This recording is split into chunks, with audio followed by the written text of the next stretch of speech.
Good evening, race fans. As we continue the world tour of the Majors Series, we head to one of the most iconic track and car combinations of all time. It's time to go back to the 80s.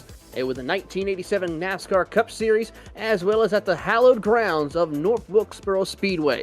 Grid Vision welcomes you to the Major Series, the Holly Farms 400. Hello, everyone. I'm Taylor Burris. Joining me in the booth is Brian Britt. Alongside me is our producer, Austin Derbyshire. Brian, this is a track and car combination that has been welcomed by racing fans and iRacing fans alike, and it has helped revitalize the actual North Wilkesboro Speedway to bring back racing action in the world of NASCAR. It's definitely a great racetrack here. Glad to see it has had such a resurgence like it has. Of course, Dale Jr. went out here with some fellas and some weed eaters and pretty much got this track into a scannable condition for the iRacing guys. And, of course, that has as well led to it having a resurgence in real life as well. So you love to see that. Of course, looking at the track in sim right now, 99 degrees Fahrenheit.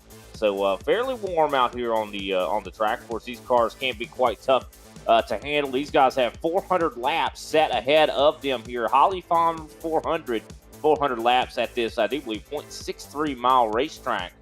So we definitely have a doozy ahead of us. We certainly do, as we watch the action here and get ready to see the excitement. Of course, 4 different cars are now added on to the 1987 car pack for the iRacing platform. Of course, the first 2 was the 1987 Chevy Monte Carlo and Ford Thunderbird. A little later on, we got the Buick LeSabre joining the group. And then just recently released is, of course, the Pontiac added on, the Pontiac Grand Prix that was released just recently in this upcoming previous build on the iRacing platform. So 4 different makes, 4 different manufacturers, and this is going to be one exciting race to watch here from start to finish. Of course, we're going to see a couple of great drivers currently right now as warm-up is just about wrapping up for these drivers. Everyone running very much some hard laps to try to get as many laps in, as many times in to find that sweet spot in order to come out on top and be crowned the winner here at North Wilkesboro Speedway. Yeah, I think that's going to be really the big thing. This is much different than what we see usually in the major series. Of course, going to be 20-plus drivers tackling a short track. That's not something we usually see in this series. I mean, a lot of times we're not in my comfort zone most of the time here in the major series. Most of the time we're going to some dirt road or something racetrack, or we're going to Long Beach in the F3s. I mean, it's just kind of, they're always throwing curveballs here in this series, but this is kind of back in my comfort zone, so I'm very excited to see what these guys have in store for us, to have these big, heavy race cars, and cool to see some new cars as well coming into this into the 87s as well. Wondering how these guys are going to be able to handle this, considering they are very well versed in different disciplines of racing. Will they be able to come out here and kind of adapt to this style? Yeah, it's going to be exciting to watch the action here. We're happy to have you with us here on Grid Vision as we get ready to go racing here. Currently at the top of the leaderboard at the moment, it is Drew Lalonde in the number 13, who set a 19.772 lap time around the circuit, and everyone trying to drop in as much laps as they can. Rory Weatherton did 166 laps in this warm-up session in order to get ready for today's race. Of course, other drivers have also made sure to get themselves set up. But while we get ready, let's give you your starting lineup for tonight's action here at the Holly Farms 400. On the front row, it is none other than Mark Santana in the 333 machine, who will lead them to the green flag. In second place, Bryce Robertson will be in that position. Third place will be Adam Johnson, with your fastest time driver in warm-up, Drew Lalonde, in fourth. Brian Shriver will be in the 5th position, with Joshua Mertz in 6th position. Gavin Barber will be in 8th position, with Mark Reidecker in 8th position. Stephen Paulison will be in 9th, and rounding out your top 10, Rory Weatherington will be in that position of number 43. Of course, 11th place, Kevin Santana. 12th place, Roger Shank. 13th, Jason McSparron, I think. 14th, Don Dolson. 15th, Damian Colty. 16th, Ronald McPherson. 17th, Richard Malagani. 18th, Wayne Taylor. 19th, Craig Hawkins. 20th, Michael Lett. Of course, 21st, Matt Chonker and Brett Trosson rounds out this 22-car field. Glad to see Michael Lett in here. I know that he's one of the league big head honchos as it looks like I think we are rolling on the racetrack here at North Wilkesboro. 2 laps, of course, of pacing, I do believe, before we get our set to green. We are, as the field works their way around the circuit. We're happy to have you with us here on Grid Vision. We hope that you are ready to see 400 laps around North Wilkesboro, and we get ready to celebrate the past while we really enjoy the future of racing here at North Wilkesboro as they make one more lap here. Of course, back in 1987, this track, these cars were some of the most fastest race cars in the NASCAR era during the time. I mean, we saw Bill Elliott and his Ford Thunderbird set the fastest lap record at Daytona, and it was great to see the action here at North Wilkesboro with these cars racing back in 1987. Yeah, of course, these race cars are going to be very tight. I do believe on this racetrack, probably not going to see a lot of looseness.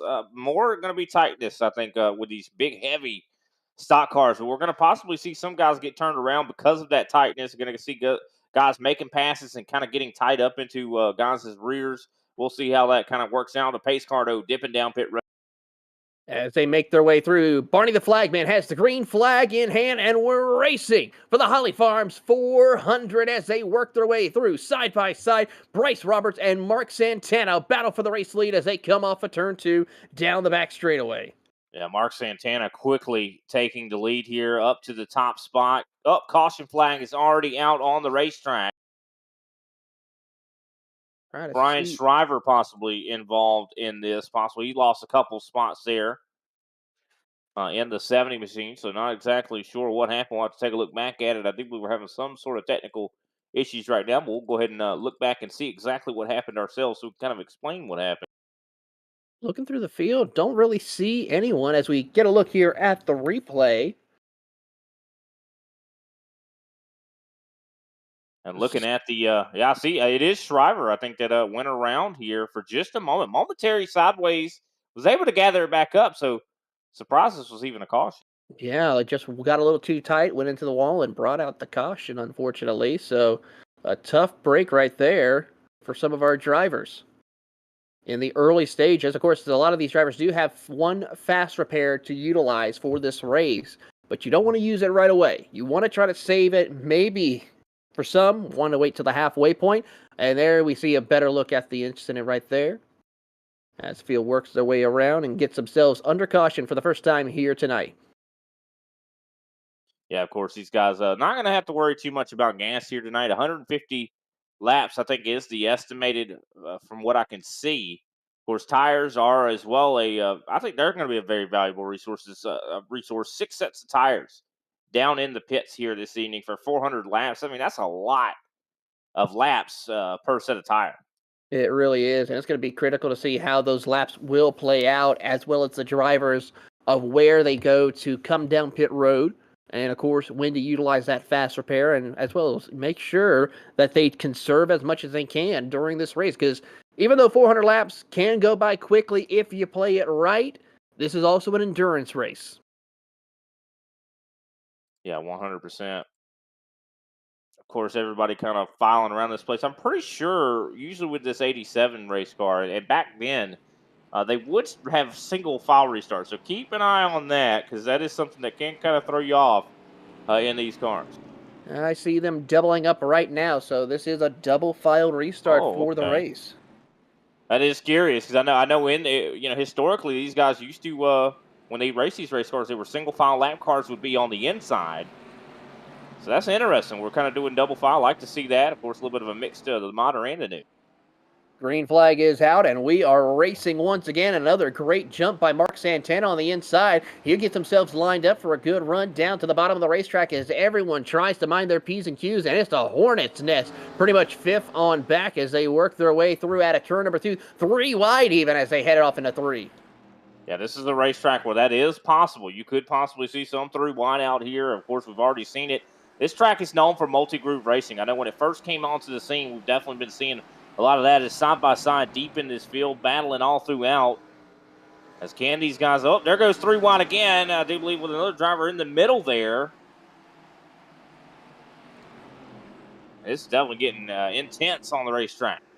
Yeah, it's getting very intense as we watch the drivers jockey for position and try to get themselves set up in a good position to try to make a good long run of the race here as they work their way out of turn number 2 down the back straightaway. Side-by-side battle for the 25 machine of Gavin Barber for the 9th spot. He was able to get around Rory Retherton in the number 43 ARA machine Chevrolet as they work their way across the start-finish line, put another lap on the board. And, of course, this track is one of the most unique short tracks because you're going uphill on the back straightaway and then going downhill on the front straightaway. So a little bit of uniqueness to this circuit that provides a lot of great action as we go on board and see some of the drivers, get a little bit of a feel of how the drivers have to handle their way through as you ride on board with Mark Santana.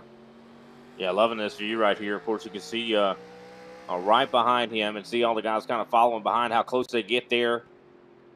Definitely love this racetrack. Very unique, very old school style. And like you said, a little bit of elevation. It's not noticeable, I don't think, up here in the broadcast booth. But you can definitely tell when you're down there in the race car, as we're seeing a lot of guys, I think, starting to get a little bit antsy when it comes to trying to make passes. Seeing some drivers are getting closer and closer to one another. We see, of course, Kevin Santana starting to get closer to Stephen Paulison, of course, in that 7th place position, as well as, top 3, very close. Drew Ladonde, fast. One of the fastest drivers, I think, in practice, was the fastest, I think, in warm-up.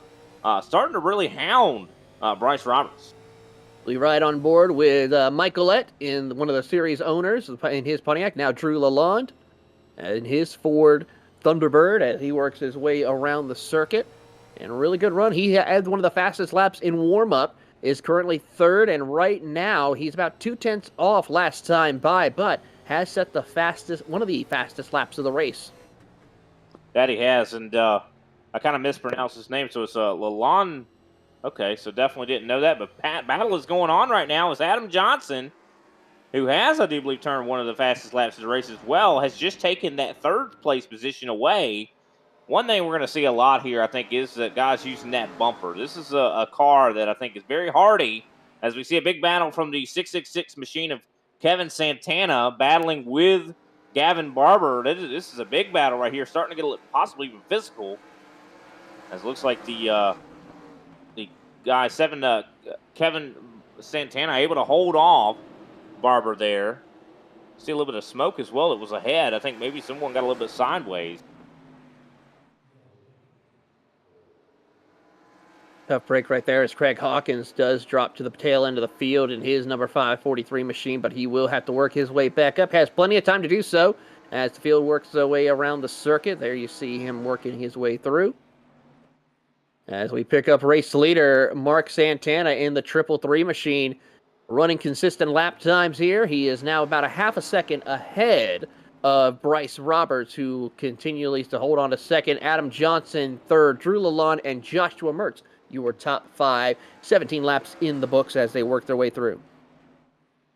Yeah, and Johnson's been really, really impressive. Lap time-wise, he's been faster than the guys ahead of him. He's been the fastest driver on the racetrack, I do believe. Yeah, last time by was the fastest guy on the racetrack.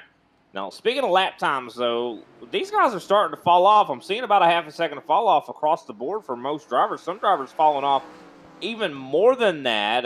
We'll have to see how this kind of plays out. Here comes 29 into the 21. Oh, he turns him. And this is going to be a bump and run situation, and he's going to see the position back. How does this not cause a caution? No yellow. We're staying green. And that is big implications for one of your front runners.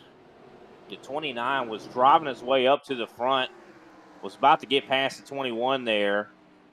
And unfortunately, it got a little too hairy. You see the 21, I think, slowed down a lot through the middle of the corner. And the 29 graciously tries to give the position back, but I don't think the 21 was really capable of taking it. The 13, of course, was able to get some spots there as a result.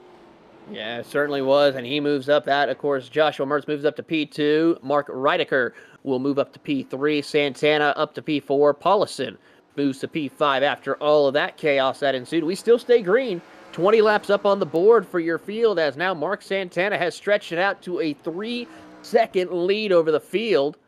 And now the question is going to be, when will he catch the tail end of the field? He's currently about 10 seconds behind your 22nd place driver of Craig Hawkins in the 5:43 machine and making very quick work of closing in. He's picking up half a second a lap just about.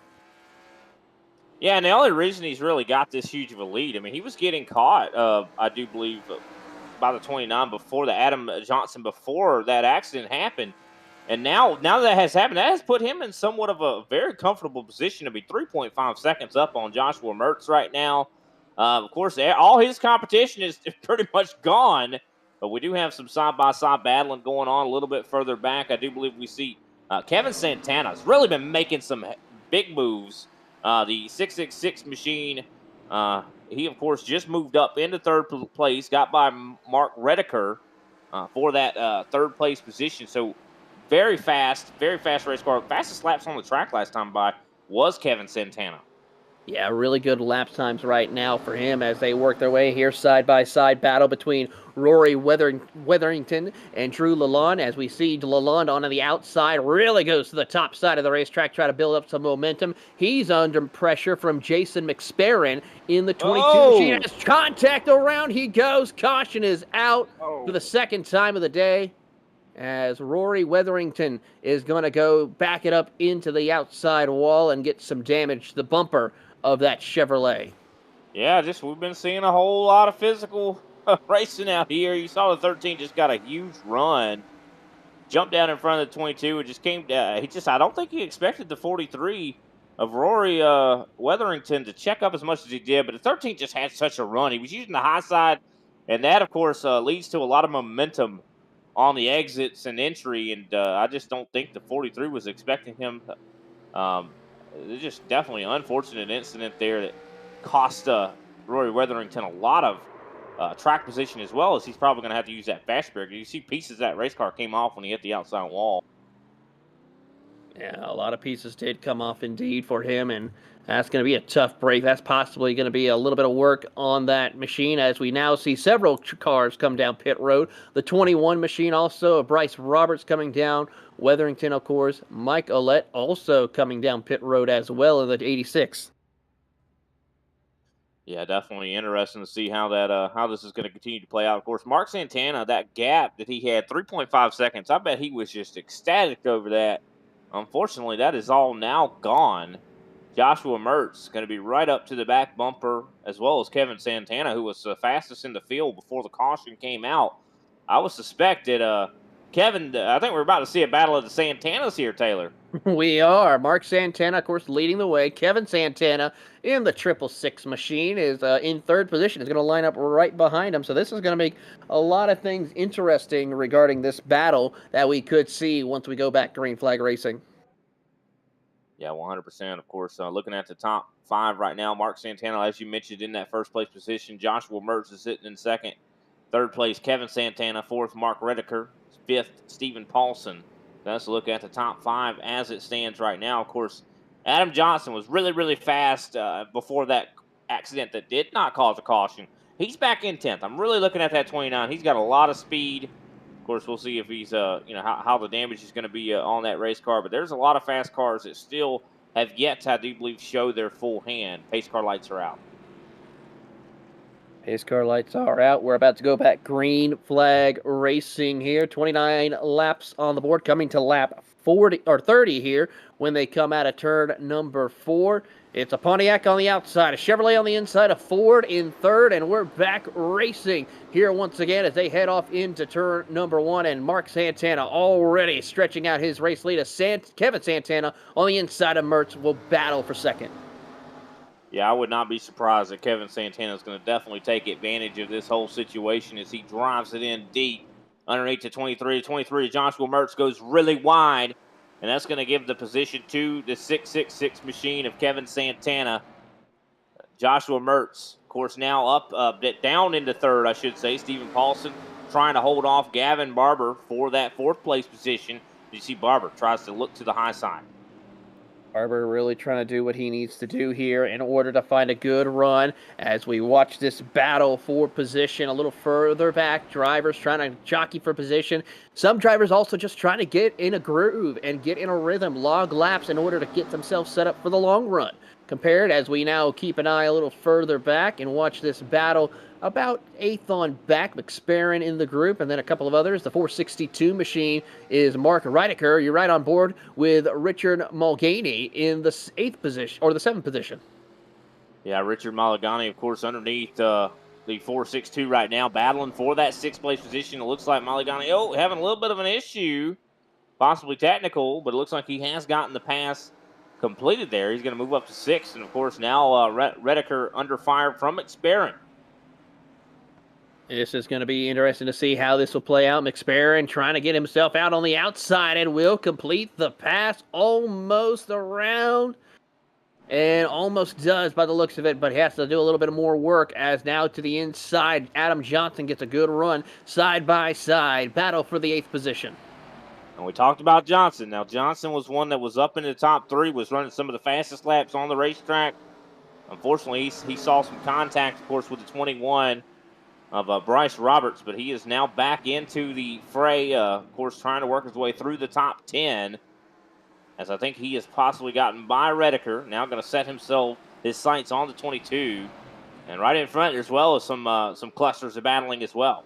There is a lot of battling happening all over the racetrack here as drivers try to negotiate through lap traffic, as well as also trying to negotiate through some other competitors who are maybe up a little bit further behind in strategies, see what they can do as the field works their way down into turn number 1 once again. Ooh, a little bit of close call right there as one driver washes up the racetrack. Drew Lalonde really struggling.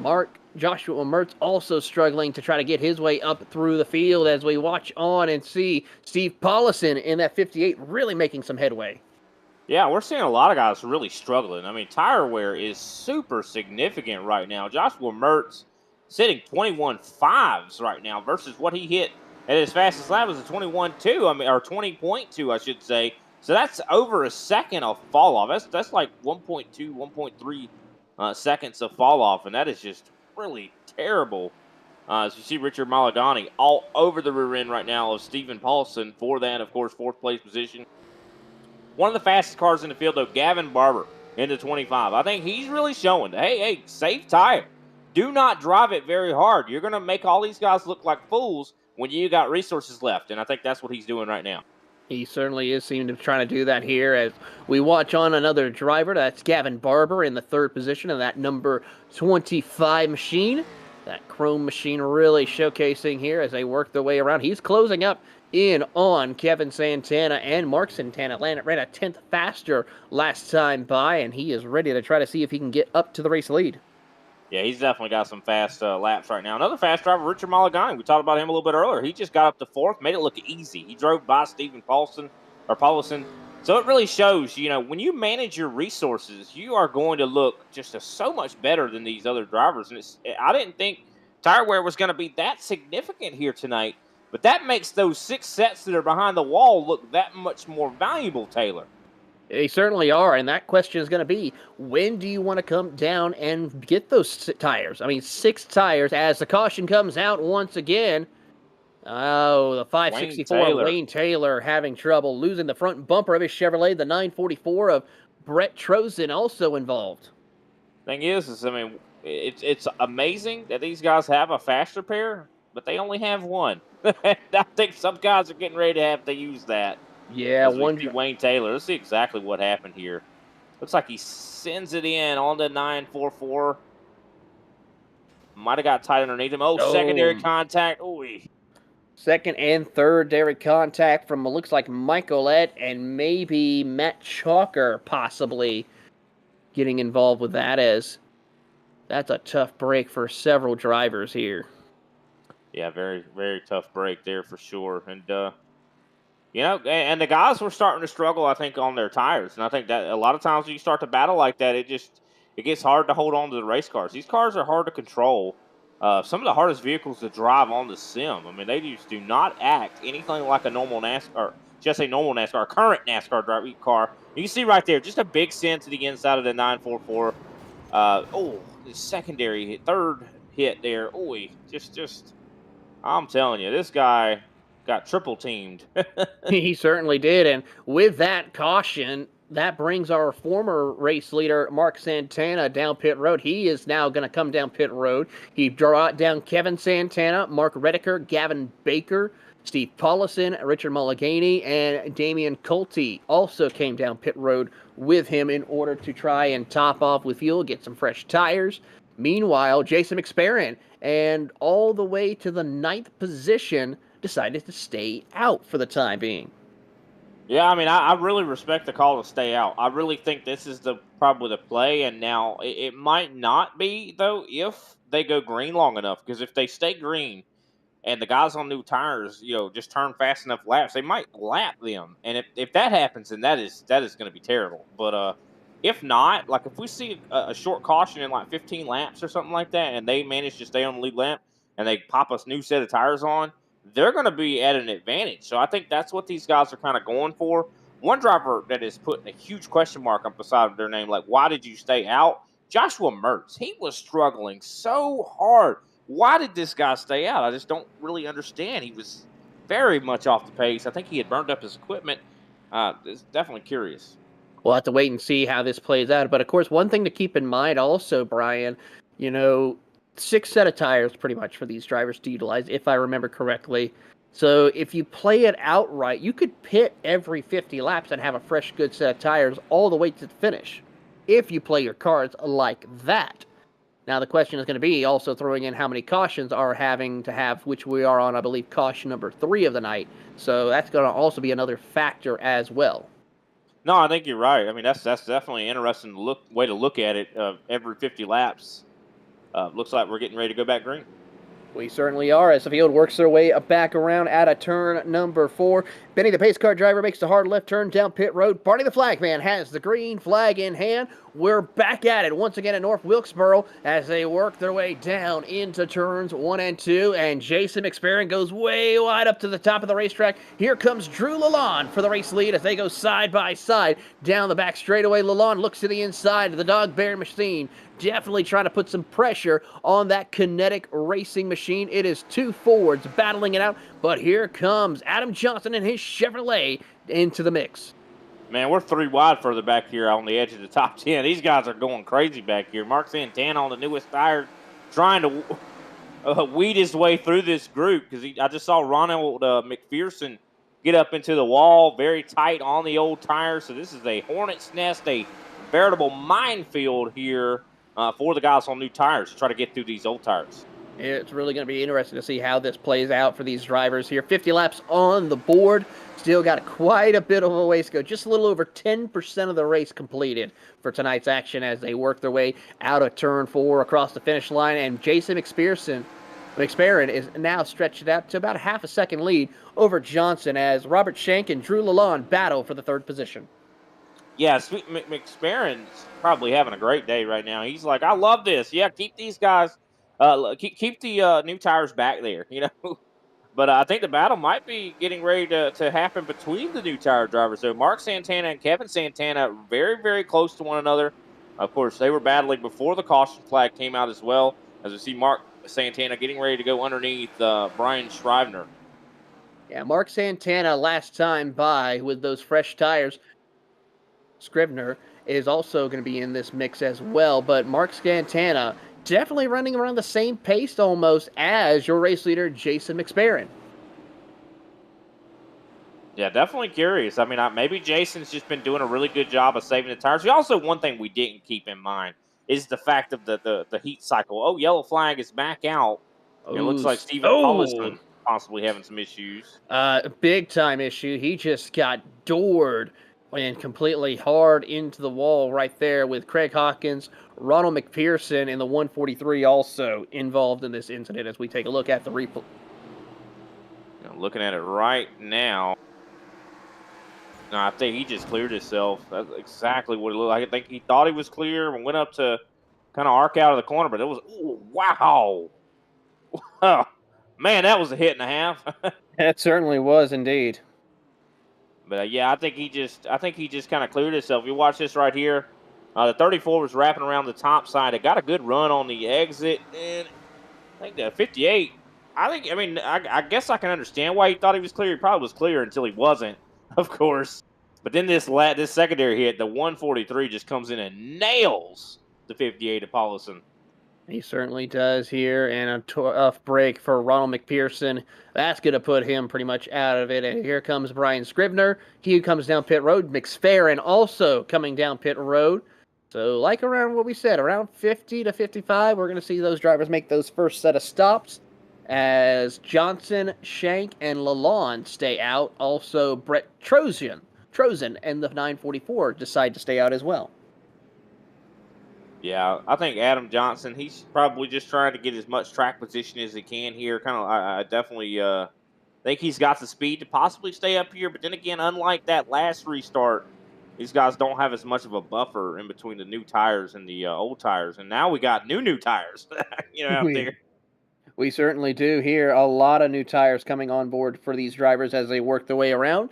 And we should see how this will play out for the very different strategies. We have old tires, we have, like you said, the brand new tires, and then, of course, we have those who just pitted on the previous caution 12 to 13 laps ago. So we're going to ask a quick question to those of you who are viewing on the chat and in the stream here tonight. Since this is representing the 1987 Holly Farms 400, we're going to ask who was the pole sitter for the race and who was the winner of that race. So if you have an idea, go ahead and put it in the chat, and we'll mention you during today's broadcast. No cheating. Don't go look at Wikipedia if you can. Man, I love that. I love doing like little trivia and stuff like that. Don't ask me. I'll tell you. I don't know. Well, I will say this. I'll give one hint before this race, and we'll give the answer probably around the halfway point if no one's guessed it. It is, of course, both of these drivers are NASCAR Cup Series champions and NASCAR Cup Series Hall of Famers. I could probably guess, but I'm not going to. I'm not going to ruin it for the fans out there. But here we go. Get ready to go back green here at North Wilkesboro. Field now working their way around as we get ready to go back racing. Benny, the pace car driver, makes the hard left turn. Green flag is out. We're back racing, and Adam Johnson gets a great jump on the field. The Kingsman machine definitely showcasing his speed here. Of course, the Kingsman representing the late and great John King, a well-known figure in the major series as well as in the iRacing community, as he had a great group of drivers working with him at one point, and now his team continues on with so many different people reaching out and working with this organization as the field works their way through out of turn number 4. And as they work down the back straightaway, we see Johnson stretching that lead out to almost a second now. Yeah, I think he's probably loving to seeing Ladon Day, of course, kind of battling, or Lalonde, I should say, battling for that second place with Roger Shank. That's kind of helping him out. Pull away there. He's got about an 8/10, 9/10, almost a second gap back there to second place position, as well as you see Gavin Barber, of course, coming up. You see Kevin Santana and Mark Santana. They are duking it out. Kevin Santana has, for the first time, gotten by Mark as a virgin on 3 wide. Richard Mulligani thought about going to the inside there. This is getting very intense. So we got some wrecking here, and the yellow flag is out. Caution is out for Rory Wetherington, as well as the 822 machine of Matt Chalkner, the Kingsman Chevrolet. Tough break for him as we are under our next caution here for the night. Let's take a look, see what happened. Oh, loose condition on entry there. That's interesting. The 822, I think, under braking, got loose in the middle. I haven't seen that yet tonight. We've seen it now, though. We certainly have, and a tough break right there for both drivers, especially for Rory, who's had a very tough night already with some issues early on in today's race. As field will now get their way going once again. You see right there, I think just send it into the corner a little too hard. Try to compensate with heavy braking, and unfortunately, pressing the brake too hard can a lot of times overextend the grip of the tires, and I think the grips of the tires are already extended a little too far, and just asked too much from those tires, and that's what caused that car to break loose all of a sudden on entry. Seems to be the case right there. I have to agree with you, Brian, on the matter as they work their way through. Currently, of course, 64 laps, so we're halfway to a quarter mark of tonight's action. 64 laps. Go ahead. Been an awesome race so far. I'll tell you, I just feel like I've went back in a time machine and get to watch this race, and can't wait to see North Wilkesboro in real life more often as well. So definitely loving this event. Love the major series. Love the thought of it. Just kind of figured out exactly who the best of the best is. You know, because I know a lot of drivers are like, oh, I'm the best of the best, but then they're just the best at one discipline. These guys in majors, they tackle it all. Nothing is off limits here in majors. Yeah, that is the case. I have to agree 100%. And of course, there's at least two more events before they go into their playoffs later on in the year. Of course, the next event is going to be a little bit of more towards the future, as the Formula Majors will kick off with the virtual British Grand Prix, utilizing, of course, the brand new Mercedes W13 F1 machine, of course, on the Silverstone Grand Prix circuit. And then, of course, later on in the end of November, 1st of December, it's the Iron Warrior machine, street stocks at Lanier, which is going to be an exciting race later on before we go into the playoffs. And basically, that Iron Warriors, it's a demolition derby, basically. So it's all a little bit of fun for the drivers who are looking forward to seeing how that will play off. And then, of course, the playoffs will be a little bit more interesting. TCR cars on the Nürburgring, where they take the top 40 from both the pro and sportsman region as we go back racing once again here at North Wilkesboro. And already Johnson checks out on the field, but not so fast. Here comes Drew Lalonde, as he is now going to be all over the back bumper of that Chevrolet. Yeah, it looked like Johnson was really trying to protect the bottom there on the restart. I'm surprised he didn't try to arc it into the corner more than he did, but of course he looks like he's got a pretty good handle on the lead. Side by side, though, for third place is Kevin Santana. Fast, been one of the fastest cars all night long, is now pressuring, I do believe, Roger Shank. Love that paint scheme on Roger Shank. Looks like he's got vampire teeth on the front of that race car. He certainly does. He's coming out there to come and bite you, especially with the Halloween season here. He's going to try to take a bite out of the competition as the caution is out again. Joshua Mertz having problems, and then more problems for the 143 of Ronald McPherson and the 43 of Rory Wetherington. Man, Wetherington just cannot catch a break. He just hit the pit wall there. It kind of reminded me of how Mark Martin hit at one time at as we take a look at this and see exactly how this kind of all took place. Just a loose on entry again. Wow. Oh, and that was almost cleared up. It didn't seem like the yellow flag was going to come out or an accident was going to happen until kind of see him hit the wall or get loose on entry right here. That's of course Mertz. And no, everybody seemed to have missed him, but someone came in at right there. The 143, I guess, just did not get the memo. Then after the fact, the 43 just can't catch a break, just gets turned down pit road. I mean, goodness gracious. Tough break indeed for that 43 machine here tonight, and unfortunately he'll have to possibly, if he's not already, utilize that fast repair, which looking over he has. So that 43 machine is definitely looking a lot better for now. I'm telling you, I mean, Rory Wetherington, he must not be living right. He just needs to do something because he's got some bad luck here tonight. I don't know what it is. He definitely don't need to be buying any lottery tickets. I'll tell you that not right at the now. moment, no. 10 days till Halloween, too, so, I mean, you're looking at some not so good things happening. Is it Friday the 13th? I mean, it must be. Nope, that was last Friday, not this past Friday. Man, this has been a good race, though. We've been seeing some beating and banging. I'm hoping we're going to get to see a long run. I think we got to see a little bit of that earlier, but I think a lot of these guys are getting antsy, and I think that's what's causing these cautions. Certainly is the case here, and as we work our way through, currently 71 laps up on the board.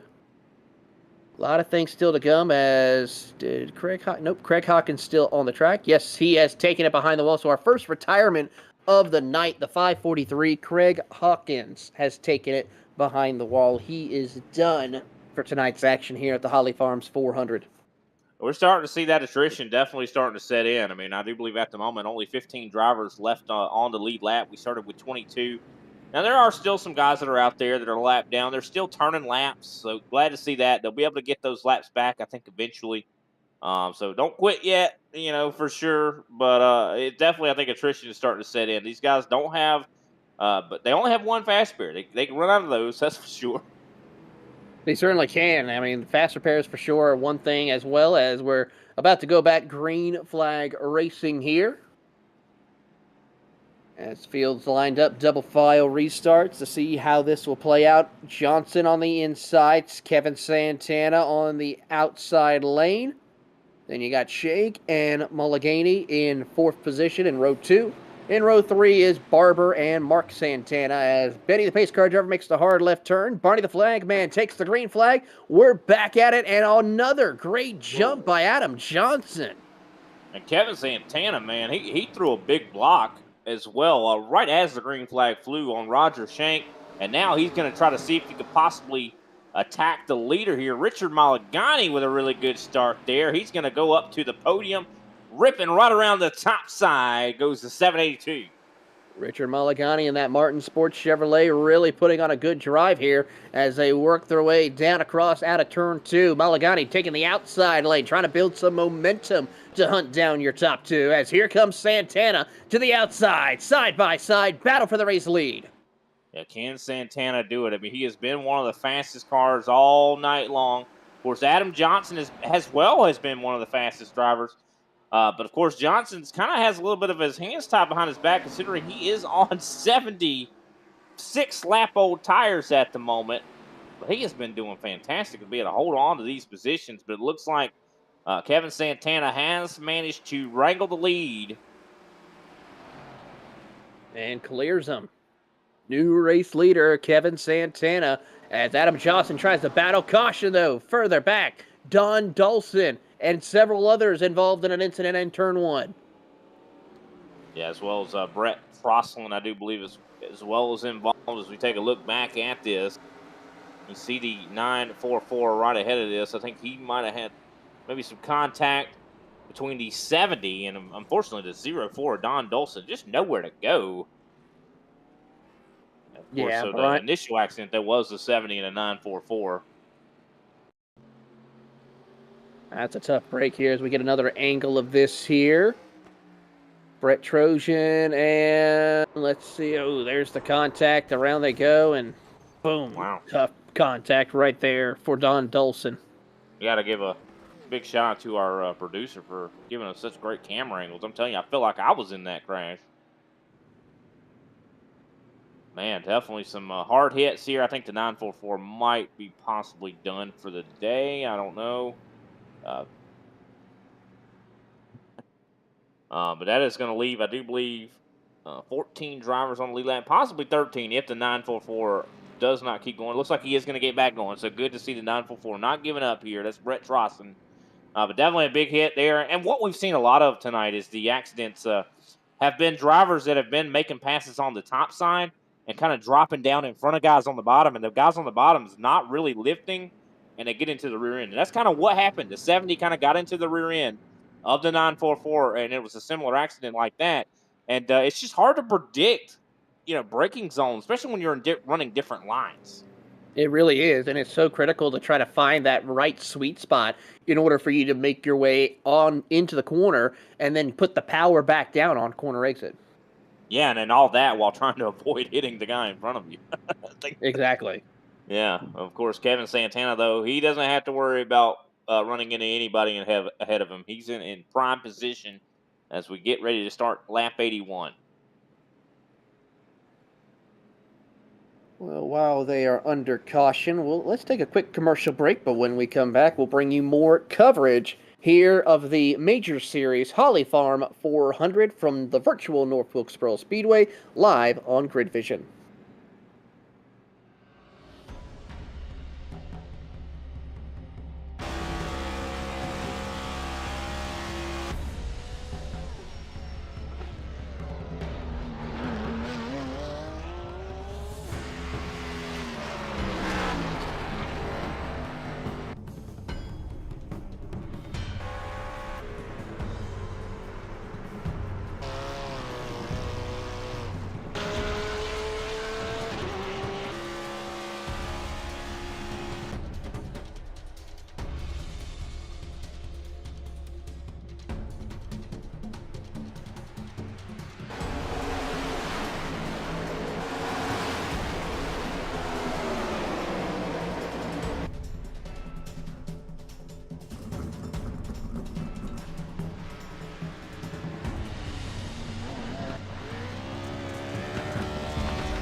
Racing is...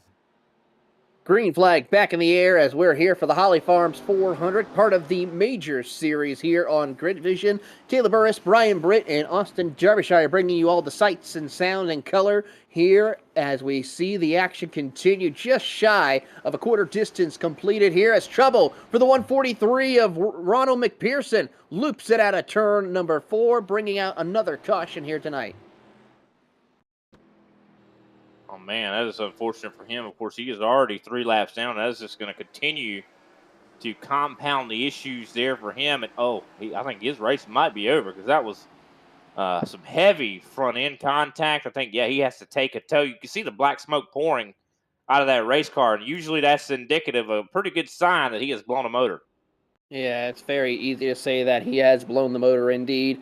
His night will most likely be done. Let's take a look here. Washes up the racetrack, makes contact with Brett Trojan, and unfortunately could not save that race car. That Chevrolet Monte Carlo definitely seen better days. And while we're under caution yet again, we will go back to a commercial break. But when we come back, we'll bring you more green flag coverage here of the 2023 Holly Farms 400 live on Grid Vision. Racing isn't easy, but experiencing it is. iRacing puts you in the driver's seat with the industry's leading sim racing game. Drive on laser scan replicas of the greatest racing circuits from around the world. Go head-to-head against other drivers chosen by skill-based matchmaking to ensure competitive racing at every level. Compete across all your favorite series. In officially licensed cars, engineered to deliver the most accurate driving experience possible.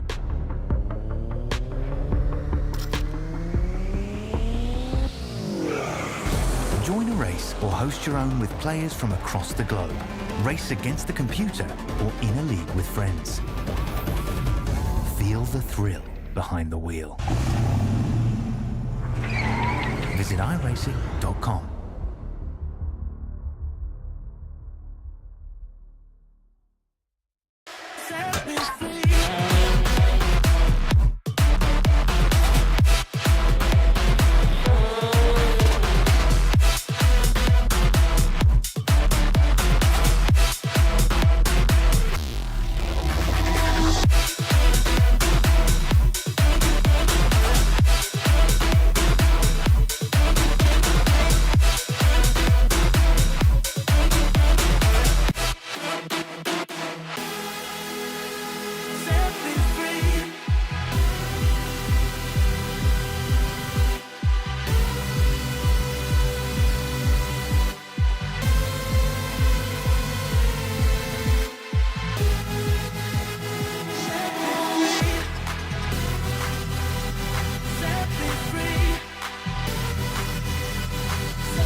Hey, you know that guy who just before the green flag... Welcome back to Grid Vision's coverage of the 2023 of the Holly Farms 400 here live on Grid Vision. We're going back to 1987 as we see the Ford Thunderbirds, Chevy Monte Carlos, Buick LeSabres, and the Pontiac Grand Prix battling it out here at North Wilkesboro, and we're back racing. Here, once again, Kevin Santana and Richard Mulliganey leading the charge in the 2 Ford Thunderbirds side by side as they come off of turn 2. Yeah, definitely a good start there for Santana, but definitely Mulliganey keeping Santana honest. I saw Adam Johnson, pretty big wiggle on that restart for him. I think the tire life of that race car is probably starting to wane a little bit here. Of course, he's starting to be affected, or challenged, I should say, by Gavin Barker. But somehow Adam Johnson, even though has not taken a pit stop here, this whole race is still competitive compared to the other drivers around him. Oh, never mind. One of his tires just blew. I think we just saw a tire failure from the 25. That could be an opportunity right here as, that is definitely looking like a tire blown and also a tire leaving that 29 machine.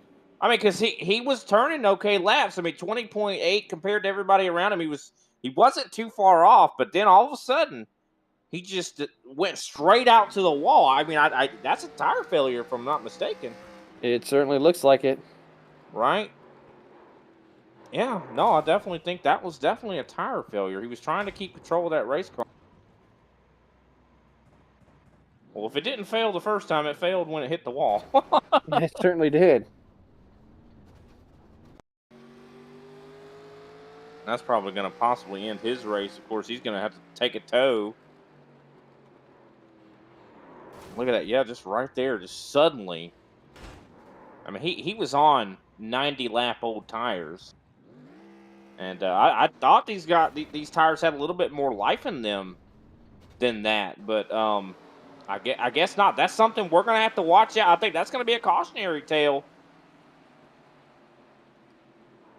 Oh, wow. A lot of, and then the secondary hit there too.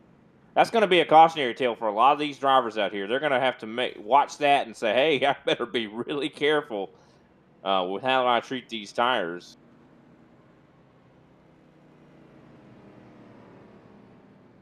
But it looks like he has gotten a fast repair. I don't think he actually took a tow. I think he drove his race car back to the pits, only fell down one lap. So that's not as bad as it could have been. So Adam Johnson's race chances are still alive here. But wow, that is That did was not expect that. Well, now we know you can't go if you're working those tires too hard. About 90 laps is the limit.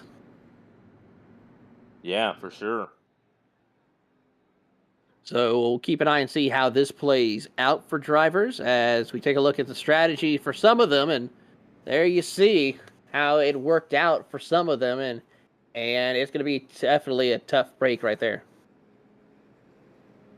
Yeah, you see some drivers, of course, taking that second pit stop. Damian Colty, who came down pit road recently a second time, he, of course, only spent 4.9 in the box. So I think that was just a fuel-only stop. Now, what's throwing me off as well about this race is, of course, we're getting ready to go back green, but is the fact that the pit times, the amount of time these guys are spending in the box is much higher than we see in the current NASCAR series. Oh, yeah, I mean, you're talking about how pit stop times were actually much more slower than what they are now. We used to see, of course, or nowadays, used to see 9 to 13 second pit stops. Now, back then, a whole different story. Yeah. But with that, as the field works their way around, here's currently your temperature outside, 83 degrees, track temp 105, so it's cooking those tires as we're back racing here at North Wilkesboro as they head off into turns 1 and 2. And Richard Mulliganey on the outside trying to get the momentum around Kevin Santana. Not going to work. Santana takes over the race lead. Yeah, I love though that the this racetrack is so multi-grooved. I mean, this is what makes this track so much fun. As we look off the back end of Kevin Santana and look back at the 782, of course, Mulliganey getting incredibly close to the 666 car there. And here he comes. He's going to get to the outside. Can he possibly capitalize? I think he's able to build more momentum up there, but he's just not able to get side by side. Yellow flag back out, as I think Joshua Mertz having an issue. That's Adam Johnson again.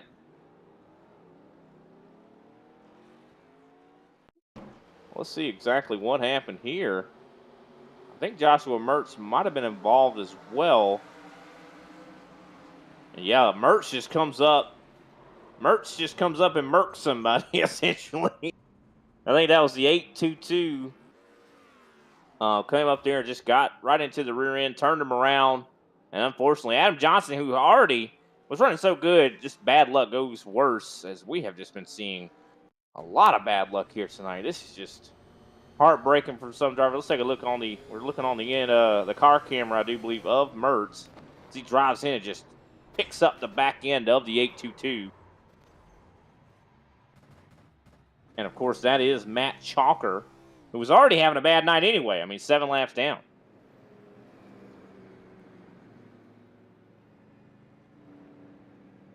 Of course, we have gotten to now lap 100, so we're a fourth of the way through. We certainly are, and like you said, Matt Chalker definitely looking to chalk this one up and move on to the next one. Love your wordplay. Just big fan, Taylor. Couldn't help it right there. I mean, that was an opening right there. As a couple of cars come down pit road, the Kingsman team of Johnson and Mertz coming to repair their vehicles. But as we get over the quarter distance, I'll go ahead and see. Has anyone been able to guess my quiz that we have open for the audience tonight? So far, no, we have not. So we'll go ahead and I'll drop one hint for one of the drivers. The pole sitter, well, his car was showcased out during the opening release of the 1987 cars with North Wilkesboro. So you have a 50-50 shot of guessing who it would have been for the pole sitter. The winner, our producer is giving us a good answer right there. And then, of course, the winner of the race drove a Chevy Monte Carlo, but is not the one you think. Let's just say him and the driver of that number 3 Chevy Wranglers back in 1987. Let's just say they had a good rivalry at Bristol Motor Speedway one night.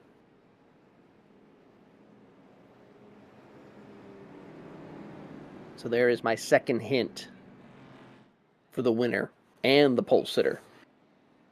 You're pretty much just giving it all away, it sounds like. But definitely, hopefully some people can answer that now. I mean, our producer is getting all the answers right by the looks of it. he's Googling it. He is stealing it. As we go back at it here today, green flag back in the air as Kevin Santana goes ahead and shakes away the race lead and continues on his way. But Richard Mulligani's trying to keep pace with him in his Ford Thunderbird. Issues there for Gavin Barber. Kind of cuts the grass a little bit there and gets him all sorts out of shape. He's going to put him under fire from Mark Santana. Drew Lalonde was able to make the pass and moves up to 4th place as they're side by side, of course, for 5th and 7th at the moment. Drivers now trying to work their way through as Drew Lalonde tries to hold on to that 4th position and the number 13. Gavin Barber in hot pursuit, and Mark Santana really trying to find his way back up to the front of the field to go and hunt down his brother, Kevin Santana. So they are brothers. I didn't know they were related. I believe okay, they are. Thanks for confirming. Are you just speculating? Okay. I am speculating at the moment. I can find out for sure. Definitely a lot of battling, though, further back. I'm looking at Mike Ouellette. He's making some moves up through the field. He's in 13th right now. Just got by Bryce Roberts. Actually, they're still in the midst of that battle at the moment. And, of course, you can see Mike Ouellette very proudly displaying the Majors Series logos there on the race car. A really good run right here as we watch the drivers battle it out for position. As Kevin Santana holds on, he now crosses over to the outside lane. Yeah, definitely. I mean, you see Mulligani has gotten to the inside. Now, this is where Santana was finding a lot of speed. This could be possibly Mulligani's moment right here in the sunshine. He gets loose. I think he's been so used to running that bottom, or that top, I should say, that the car is not handling good on the bottom. That's one. Oh, a little bit of a technical issue. But interesting to note, I think he has worn his tires out to where it only runs on the top. Caution flag has came out. Trouble for Mike Ouellette. He loops it around off turn number 2 right there. We'll get a look at the replay to see what happened. And also Joshua Mertz gets some help.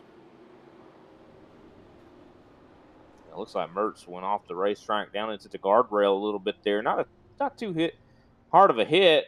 I don't know if that was the cause of the cause. It might have been possibly Michael Ouellette, because he went off the racetrack. I don't know if Mertz right there. I think Ouellette was avoiding Mertz, and just unfortunately the guys behind him were not. Didn't care anything about Mertz. They just sent him on his way and kept on going. Yeah, just unfortunate. I mean, I don't know if I'd want to send the one of the league head honchos like that. It might end up getting kicked out of the league. Certainly is the case here as we watch on and continue to see how this will play out for some of our drivers.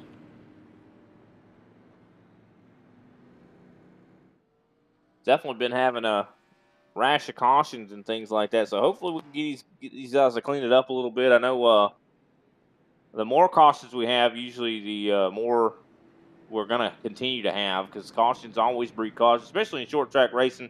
A lot of these guys, I mean, we're only 100 and something laps into this race. They're probably already very frustrated. So, I mean, with just under 300 laps to go, I mean, I can't imagine what these guys are going to be feeling at the end of this race. I mean, I suspect a lot of these guys might be wanting to put their fist through their monitor at the end of this race. Probably, especially with how treacherous this track is, how much you have to keep a cool head in order to finish out this race at least. Not even finishing in a good spot, but just finishing the race. Yeah, 100%. And a lot of the pacing at this racetrack definitely causes you to lose your rhythm. I mean, this is a rhythm racetrack, and when you're just out here pacing, a lot of times that definitely changes that rhythm. You're not exactly sure, how to go into the corner. You might forget for a second, just from kind of your brain shutting off during cautions. It does give these guys a chance to rest a little bit. Very physical racetrack, very physical race car as well.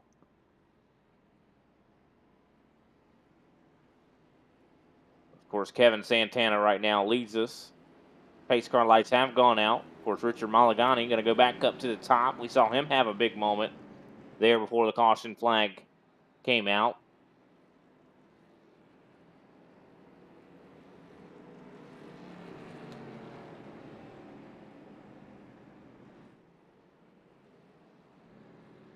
Here we go, pace car getting ready to take that left turn.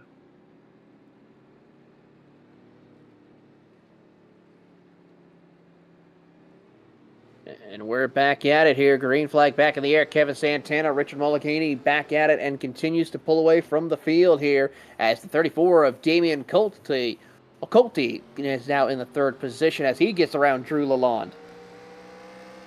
Yeah, Damian's been working his way through the field quite successfully here. He's up to third, been turning some good laps. Looks like he's going to possibly get crossed over, though. And 13 not quite able to get there. So it looks like the 34 is going to hang on to that third place position as we see a lot of battles further in the pack. Of course, Rory Weatherington, who we saw have a ton of trouble here tonight, is trying to battle, I do believe, with Mark Redeker. So we're seeing all kinds of fighting throughout this field, as well as Adam Johnson, of course, probably hoping for a caution so he can get his lap back here. He's going to try everything he can, but right now I think for some of these drivers, they now realize, all right, we've had too many cautions. Let's focus on just logging some laps in and making it to the finish. No, I think you're definitely right. Richard Mulligany now challenging for the lead. Gets underneath Kevin Santana, not quite able to make it happen. Of course, Mulligany not finding too much luck on the bottom side like Santana has been able to. Big wiggle right there by the 21 of Bryce Roberts. He's able to gather it back up, but the Great Plains native driver definitely having a scary moment right there. That's definitely not what you want to have happen. It's the 21, of course, I do believe, still in the midst of a fight. Of course, I don't believe under fire from a lead lap car. Yep, moment again there. The 21 is having some sort of issue. Bryce Roberts definitely not liking the way that car is handling at the moment. Yeah, he's definitely struggling for some grip right now. That 21 machine has been out on 66-lap-old tires. So a little over halfway before those tires are definitely going to really have issues like what happened to Adam Johnson back in the lap 95 area. Here comes Drew Lalonde to the inside. He gets past the 34. Now up to that third place position. Lalonde was one of the fastest, I think was the fastest car on the track last time by about a 10th. So would not be surprised this 13. Of course, he was fastest in, I do believe, practice earlier in the night. So could he possibly make something happen? We're looking on board. Get to see one thing about these race cars is so much different than the current NASCAR cars is you got to put so much wheel into this thing, a lot more than you do than the next gen, the trucks or the Xfinity. You certainly do, and this car here is more known for its mechanical grip than it was the aero grip that we see now in the stock cars of today. And as we watch on, there's a lot more handling that you have to work on, a lot more of making sure the car mechanically grips compared to utilizing the aero packages that the NASCAR Cup Series utilizes today to help keep the car planted on the racetrack. Yeah, there's no rear diffusers on this thing. There ain't nothing that's gonna help you there. I mean, there is a little spoiler. I mean, these cars are fairly aerodynamic, but they're more just plain old heavy. Yeah, as we see. These spoilers are so much smaller compared to the spoilers that we have currently. Yeah, no, for sure. And this is when real men drove these race cars right here. That's right. They didn't have no power steering or anything like that. They had to go uphill both ways. It's snowing outside. Yeah. I don't know what I'm talking about. Don't listen to me. But battle for the lead starting to heat up there. Richard Mulligany still trying to look on the inside of Kevin Santana. Not quite able to get there. And the more of these guys, I think, battle for the lead, the more I think we're going to see Drew Lalonde come into the fray. And a 3-car battle for the lead, I think that's going to be exciting to see. It really is. It's going to be exciting to watch how this plays out as Drew Lalonde is trying to get around and close in on the back bumper of Richard Mulligany and Kevin Santana. Richard Mulligany having a really good run, running a little bit faster even than Kevin Santana at certain points of the event. No, he is, and definitely great drive right here. I've of course heard of this driver before. One of the drivers that represents Martin Sports, a company that I have a lot to do with, is he is getting very close to the back bumper of Kevin Santana. Might think about, I don't know what he's going to do with that back bumper, but or with that front bumper, but it doesn't look like it's very nice. That's for sure. It certainly does, and that's a little bit of the cue the Jaws theme music for Richard Mulligany as he's trying to find his way up to Kevin Santana. He'll go to the outside, try to build some momentum, but not going to work this time around as your top 3 is filled with the Thunderbirds up on the front of the field. Yeah, I wonder, 4 different race cars. I know in the NASCAR Next Gen, the trucks and the Xfinity, it doesn't really matter which car as much as, you would think it would. I wonder if in this car, does it matter as much which make you're driving? Of course, as Mulligany has gotten by and it takes the lead. Let's see if he's able to maintain it. The last time he got in the lead, he got very loose. Let's see if he's able to maintain. I'm pretty sure there was small differences compared to what it was, but of course, I think it mostly had to do a lot with the aerodynamics of the race cars more so. Yeah, no, for sure. And I just wonder how that's modeled into sim, because we're seeing like the Ford Thunderbird's very strong here. As, of course, we see here now comes Lalonde to the inside. Oh, a little bit of a bump. Not quite able to get there, though.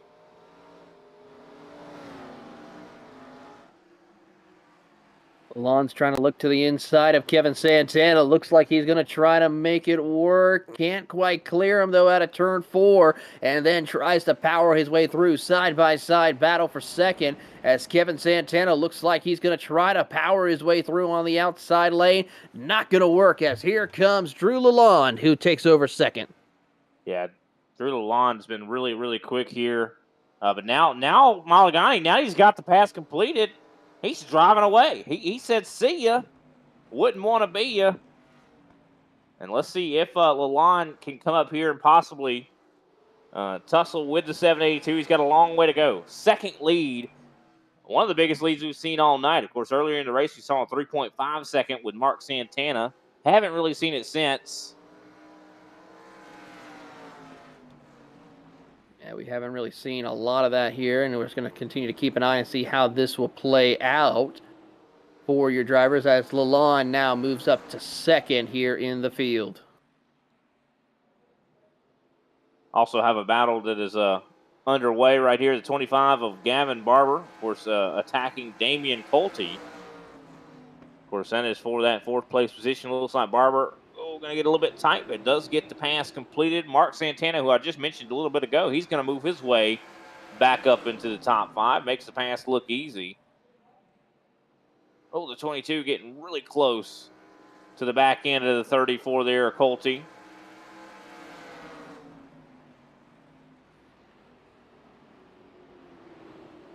Tell you what a recovery for the 43 of Rory Weatherington. Up in the top 10 right now.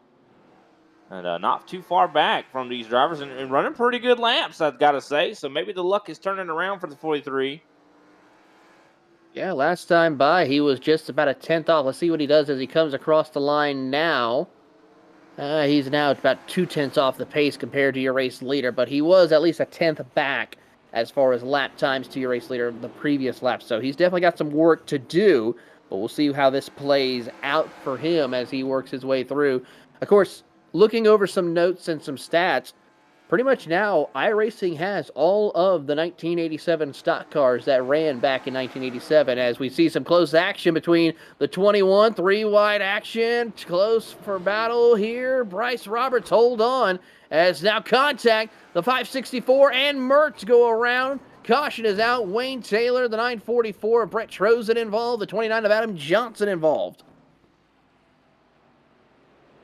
We see a 3-wide situation right here. Oh, lifted up the back end of that race. 2 cars got their back ends lifted up there. 3 cars from what I'm hearing from the producer. So definitely a big accident. I think that was a well-timed accident too, because a lot of these drivers are on old tires. 95-plus lap old tires for a lot of this field. And here we go. You see right there, I think that's Joshua Mertz, as well as you see the 944 of Brett Trossen. Of course, lifting up another race car up. So things getting hectic out here. Of course, 15 people still on the lead lap. Here comes Malagani to pit road. Yeah, it's safe to say I think everyone inside the top 10 is coming down pit road this time by.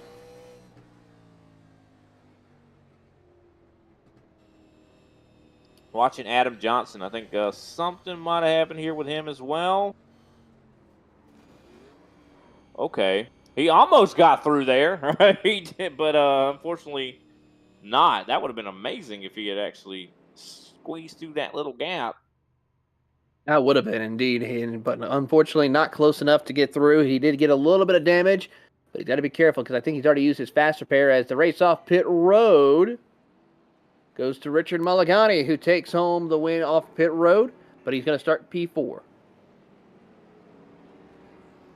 Mark Redeker, Brett Trozen, and Roger Shanks going to stay out on the track. Yeah, they have about 60-something laps on their tires at the moment. As looks like Trojan and Redeker have come down pit road. So they decided that it's not a good idea to stay out on old tires when everyone else is on fresh new tires. Yeah, a lot of the field still has a lot of tire sets left. A lot of these guys have been very picky when they come down. So you can just tell that they want to save these tires just in case they can play some sort of strategy games later in this race. So, of course, that's going to put Richard Mulligany up to that second place position on the high side. We know Mulligani's good on the high side, so I don't think that's going to be too much of a problem for him.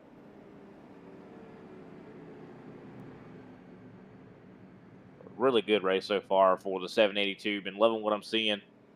Of course, Drew Lalonde, I should say, has been doing a great job as well. I mean, I think anybody can still win this thing. I mean, I haven't really seen a clear favorite, really. I mean, everybody, I think, up in the top 5 has been very fast. Everybody top 6, I should say. Yeah, everyone's really putting on a good show right here. We'll see how this plays out. As we now go back at it here to see how we'll see some drivers work their way around the circuit and try to see who has enough tires to make it to the end. Of course, before that caution came out, like we said, all 1987 cars are now on the iRacing service officially. The Ford and the Chevrolet, of course. The Pontiac is the newest addition. The Buick could also be utilized as the Oldsmobile as brought out by iRacing when that was released a couple of builds ago. As we're back at it racing here, And now going to go racing once again as Richard Mulliganey once again jumps out in front of the field. But here comes Robert Shank. But those old tires are definitely not going to be his friend as the Mad Sim Racing machine tries to hold on to second. That was a really great start there for Mulliganey. I'm surprised he was able to get that launch like he did. Of course, he's on the newer tires. One thing about it is when you're on cold tires, it's hard to get used to them because you're so used to driving on the old ones. As, of course, we see Gavin Barber now up in the top 3 here, trying to see if he could possibly get by Shank, take over second place.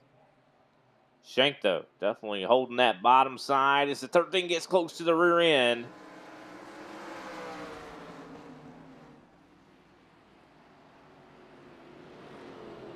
Mark Santana moving his way up as well, trying to get up there, as well as we see Kevin Santana moves his way back onto the podium.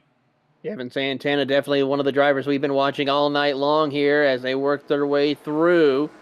As he tries to hold the third spot, Gavin Barber in that number 25 Monte Carlo having a good run in that second position. He's been at a little bit of a inside the top 10 run most of the night here as he works his way through, coming out of turn number 3 and 4, 150 laps up on the board. One driver I'm surprised fell back so far, Damian Colty, was up in the top 5 earlier in the race. He's now back here in 10th. I think a little bit of a slow pit stop. I think it's the culprit of this. He's going to definitely be trying to work his way forward. Oh, almost getting tagged here by the 43 of Rory Wetherington. As Wetherington, look at that. The 21, Bryce Roberts having some issues. No caution. We stay green as he falls out of the top 10. Bryce Roberts trying to stay out of harm's way to keep it clean and green for the time being.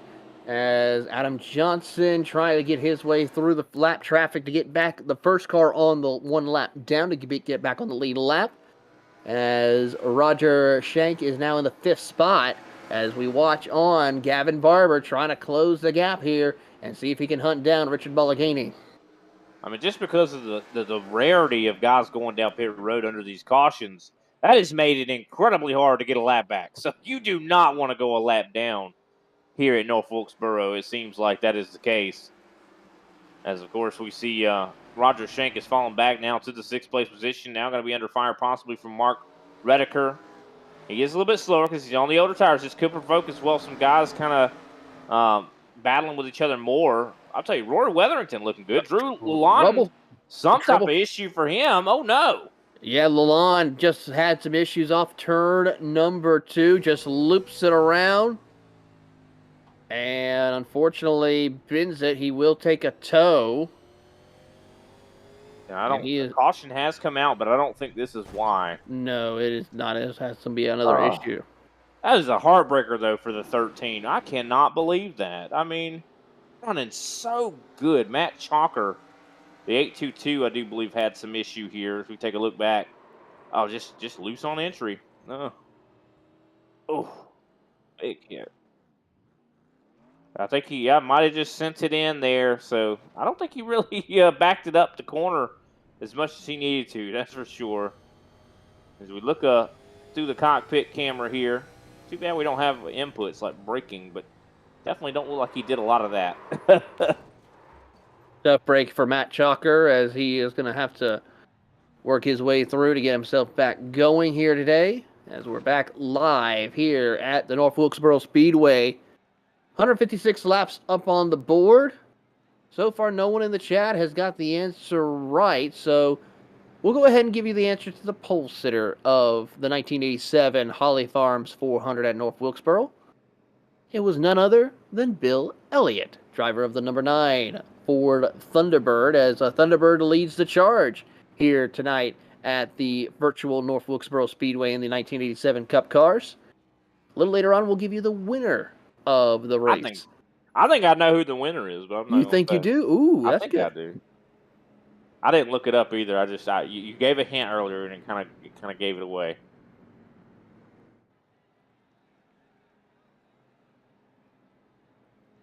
But love this. I love this this trivia stuff. I mean, I definitely love this, man. We're just gonna have to do this. We'll have to have a Grid Vision trivia night. Let's do it. We try to have a little fun here on Grid Vision, especially for these longer races. be able to have you guys to enjoy some action here, as well as also have a little fun, be a little interactive with our viewers here tonight.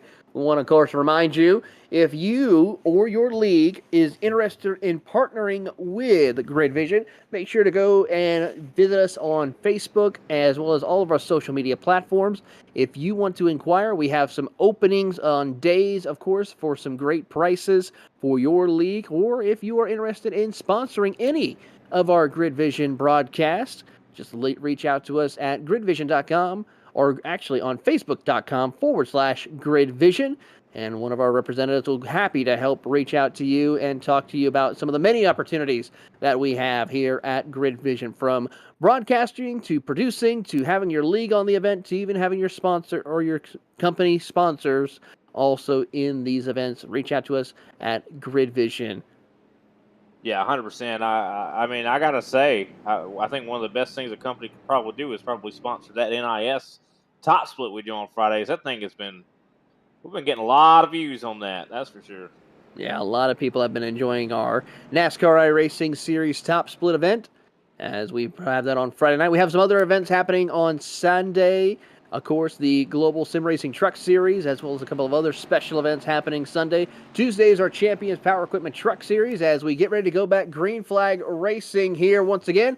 159 laps on the board, coming to lap 160, as Richard Mulliganey once again checks out on the field, as here comes Kevin Santana. Gavin Barber under trouble as Mark Santana loops it around, stays out of the racing line, so we're going to keep it clean and green for the moment. Wow. Mark Santana, big mistake there, as well as we saw Roger Shank, both of them going down into the grass. As we take a look and see exactly what happened here to these two drivers. See Santana's up on the top side, and I think, yep, Shank just got into the rear of the 333. And both of them cut a little grass down there. I hope they're not going to get paid for that. Certainly not the case for those drivers here, as now we keep up and watch on a couple of further drivers back in the field here, as the 43 of Rory Weatherington trying to get to the inside of Mark Reidecker in the 462 Machine 2 Chevrolet is going to battle for the fourth position as Rory gets around, move him up to P4, but Mark is not done with him yet. Reidecker tries to get on the outside and put the power down, but not good enough yet. I'll tell you what, Rory could have gave up. He could have, I mean, with the bad luck he's had here tonight, he could just you know what, I'm just done. I'm not racing anymore. I give up. I'm going to bed. But no, this man is like, nope. He pulled up his bootstraps. He got to work, and he's up in the top 5. You got to respect it. Running some of the fastest laps on the track too. He certainly is. Watching on, he ran at 20.63, about 0.2 off your race leader Mulliganey, but still, that was his fastest lap of the race that he just ran. So we'll see what he can do as he continues to try to log laps. And last time by, he was 0.2 faster than Mulliganey. Yeah, it's all about consistency. So let's see if he's able to be consistent. It seems like he's gotten that damage fixed. As we see a little bit further back, Jason McSparron, of course, trying to get to the inside of Mark Reidecker. Not quite able to get there, but definitely starting to hint at possibly challenging for that 5th place position. You can see Reidecker very loose on the exit of 4. That car's not handling well right now. I could see the 462 is not liking the way that car is handling. Of course, not much you could do. One thing we haven't really talked about is what you can do to change the handling of these race cars. Not a lot you can do, but brake bias, I think, is a huge deal at this track. Yeah, make some adjustments here, as a little close for comfort right there between him and the 22 of McSparron. McSparron will push him up the racetrack a little bit and then continue on his way in the 5th spot. Yep, definitely looks like McSparron, of course, his car's handling pretty well. Bryce Roberts, we saw this car earlier was handling terribly, and he's back into it. He's back up he's in 7th right now, challenging Reidecker, looking pretty quick. I want to go back a little bit further though. Gavin Barber starting to be pressured a little bit, I'd say, by Rory Weatherington. Weatherington is possibly going to get up into the top 3 here shortly if he don't stop right. Oh, there we go. We got a turn. That is Mark Reidecker around. Gathers it no back caution. Up, though. How was about he able that to save that? Wow. what a save. And they are still battling for that 6th place position. How did that not become a caution? I mean, he was completely sideways, Tokyo Drift style. He certainly was, but able to gather it back up and still hold on to the 6th spot here, as here comes Bryce Roberts in the 21 in his Chevrolet in the Great Plains machine, trying to see if he can work his way to the inside of McSperrin and Reidecker. As trouble for one car out in the outside wall, as Richard Mulligany has caught the tail end of the field as he puts one car a lap down. That was Ronald McPherson in the 43, I believe. No, that was actually not. That was the 822, Matt Chalker in his machine.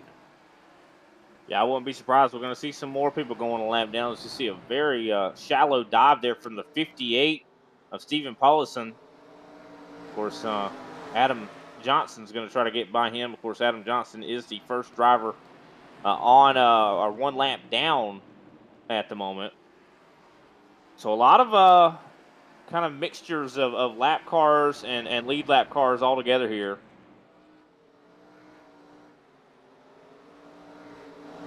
Of course, Richard Mulligany, though, out to over a second of a lead now over Gavin Barber. Of course, Barber now being pressured by Kevin Santana. Battle is on definitely for that 2nd place position, as Santana had gotten to the inside of Barber, but not quite able to capitalize yet. And yellow flag is back out, as I do believe possibly 70. It's like Brian Scrivener had some trouble off turn 4.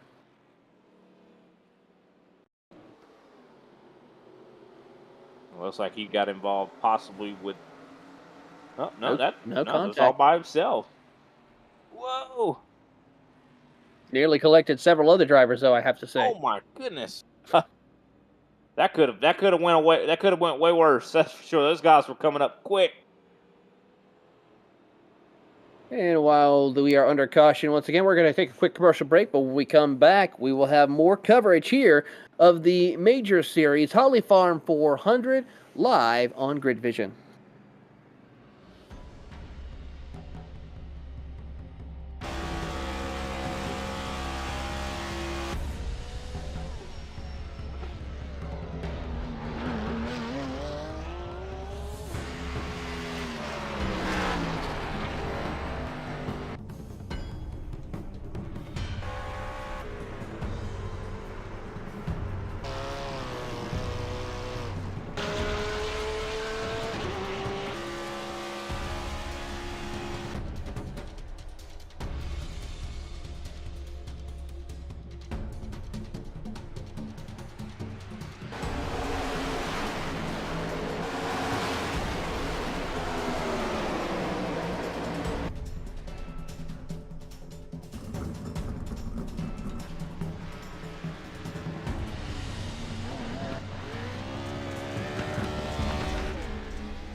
Racing isn't easy, but experiencing it is. iRacing puts you in the driver's seat with the industry's leading sim racing game. Drive on laser scan replicas of the greatest racing circuits from around the world. Go head-to-head against other drivers chosen by skill-based matchmaking to ensure competitive racing at every level. Compete across all your favorite series. In officially licensed cars, engineered to deliver the most accurate driving experience possible.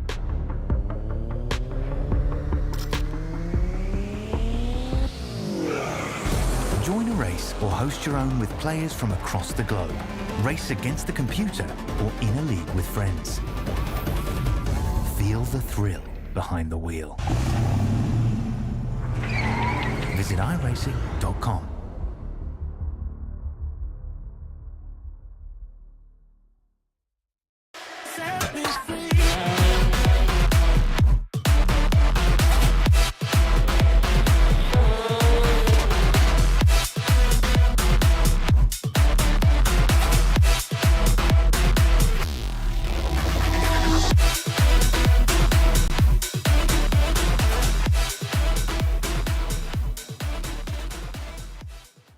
Welcome back to Grid Vision's coverage of the Major Series at North Wilkesboro. We're back racing here as they work their way off. It is Richard Mulliganey, Gavin Barber, your top two. Gavin Barber, of course, battling with Kevin Santana for position. Then you got Rory Weatherton and Jason McSparron and Bryce Roberts, your top six, as we work our way, closing in on the halfway point of tonight's race as they work their way out of turn four. Drivers already trying to jockey for position here as we see drivers two by two from third on back, and it's excitement building as we see here who can survive, closing in on the halfway point of tonight's race.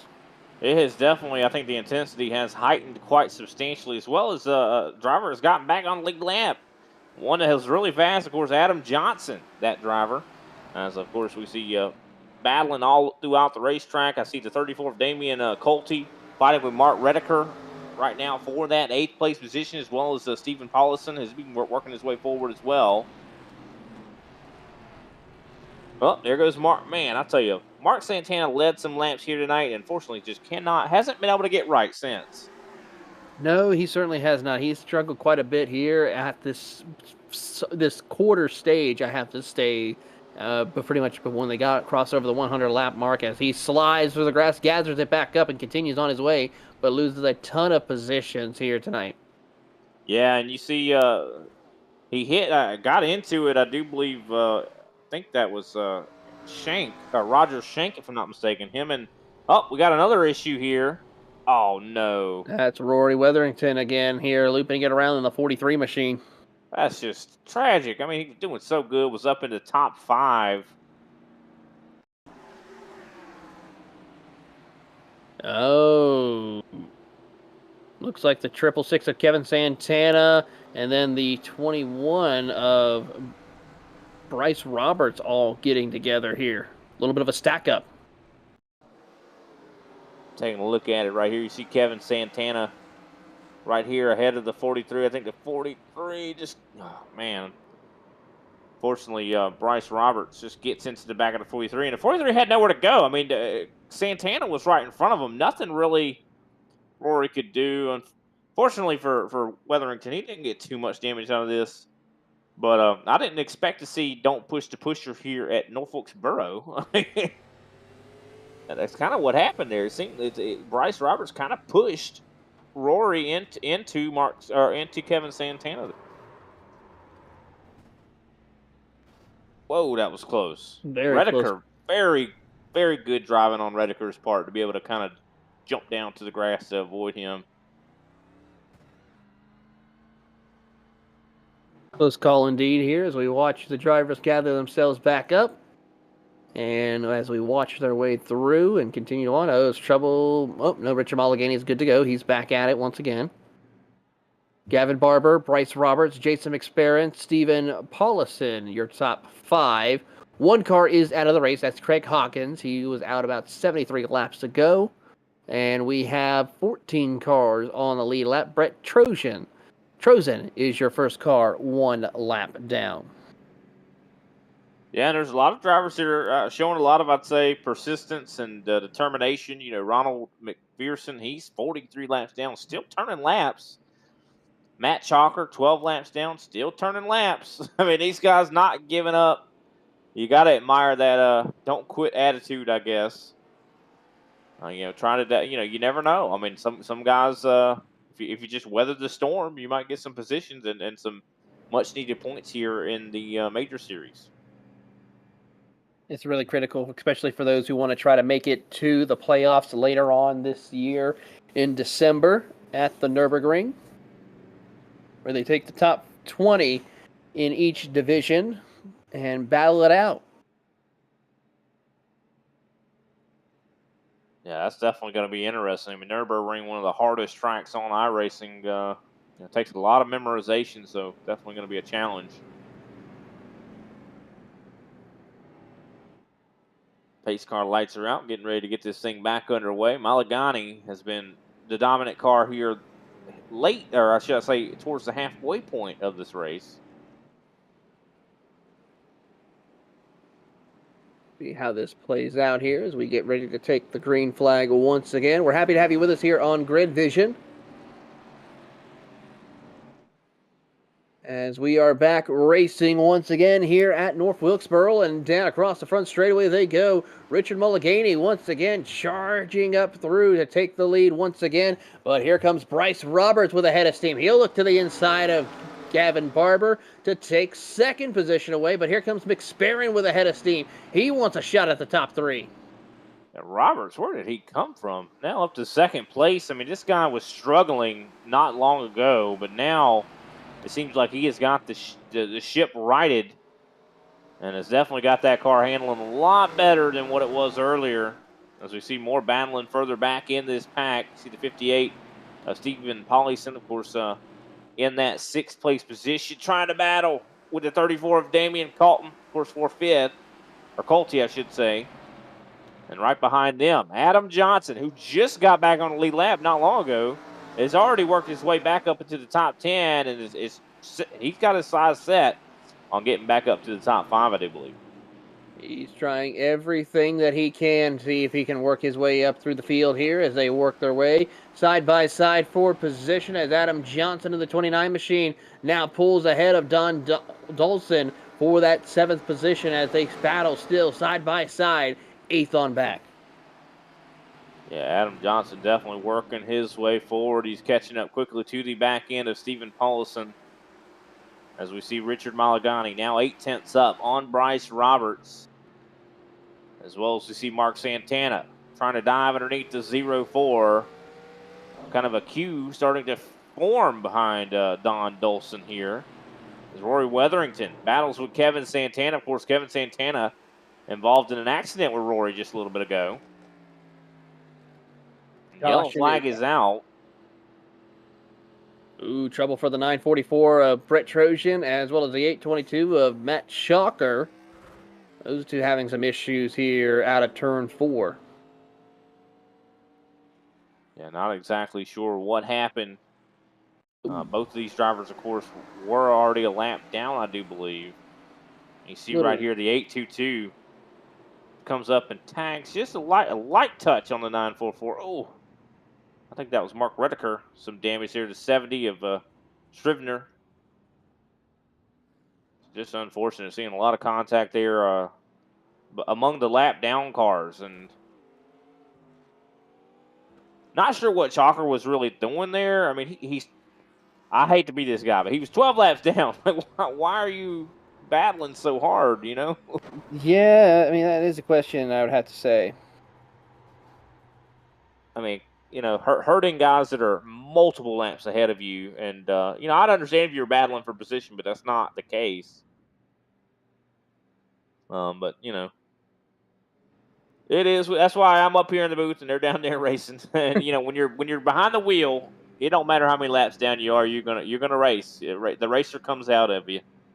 That is true indeed here, and that's something we'll have to keep an eye on for some of these drivers as we watch and keep an eye on the field. And a couple of other things to keep in mind to tune into for the month of October as we come to a close for this month. Hard to believe we're almost done with the 2023 calendar year and the 2023 racing season, pretty much.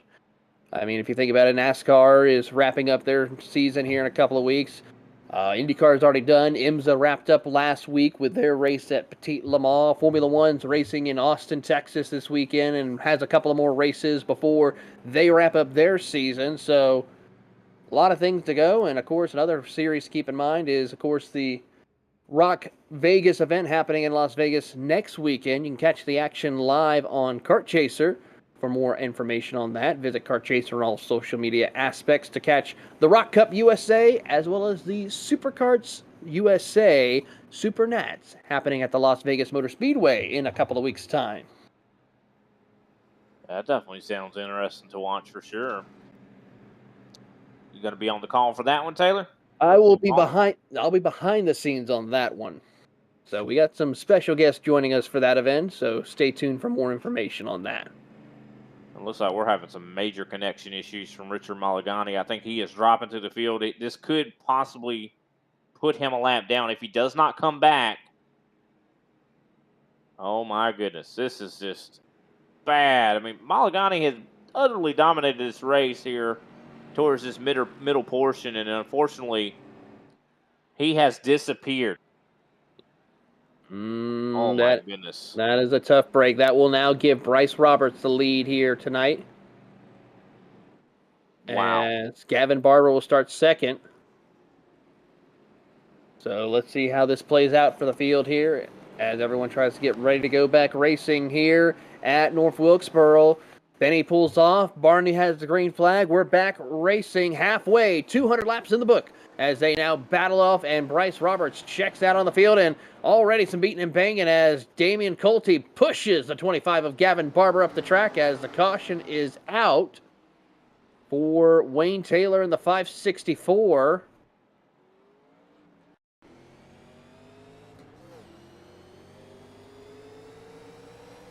Looks like Drew Lalonde sent him around on with a little bit of a tap there going off into turn one. Yeah, definitely unfortunate. See yet another caution come out there. Looked like we were getting some green runs starting there, but unfortunately some contact. A lot of these guys starting to get frustrated. You see right there, wow.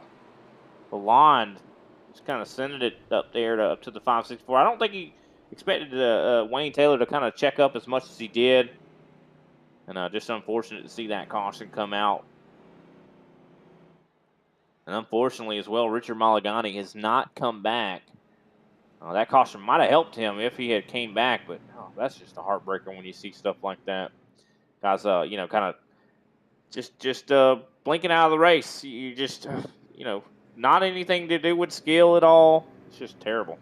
It really is. It's a tough break for some drivers here, and unfortunately for Richard Mulligany, we'll see if he's able to return to the event, but so far it's looking to be not the case.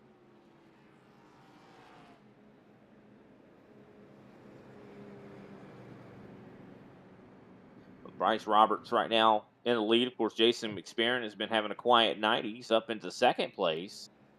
Gavin Barber, very respectable night as well. David Colty, who of course had fell back with some bad pit stops earlier, now is back up into the top 5 again, as well as Adam Johnson. What a recovery for the 29. Of course, was a lap down, and I do believe was 13th or 14th just a little bit ago, and now is up in the top 5.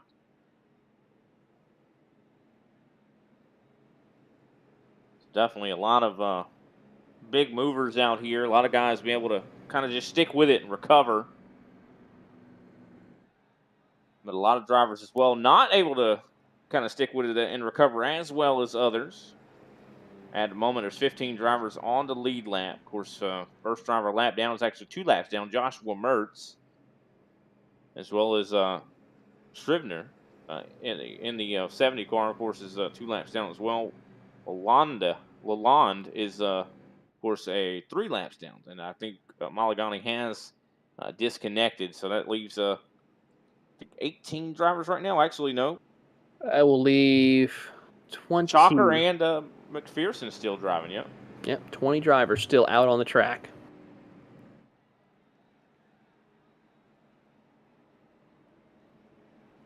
Lights are out on the pace car as we have approached the halfway point of tonight's race here at the North Wilkesboro Speedway for the 1987 Holly Farms 400, utilizing the 1987 stock cars of the Chevy Monte Carlo, the Ford Thunderbird, the Buick LeSabre, and the Pontiac Grand Prix. As Benny the pace car makes the hard left turn down to the pit road, Barney the flagman waves the green flag.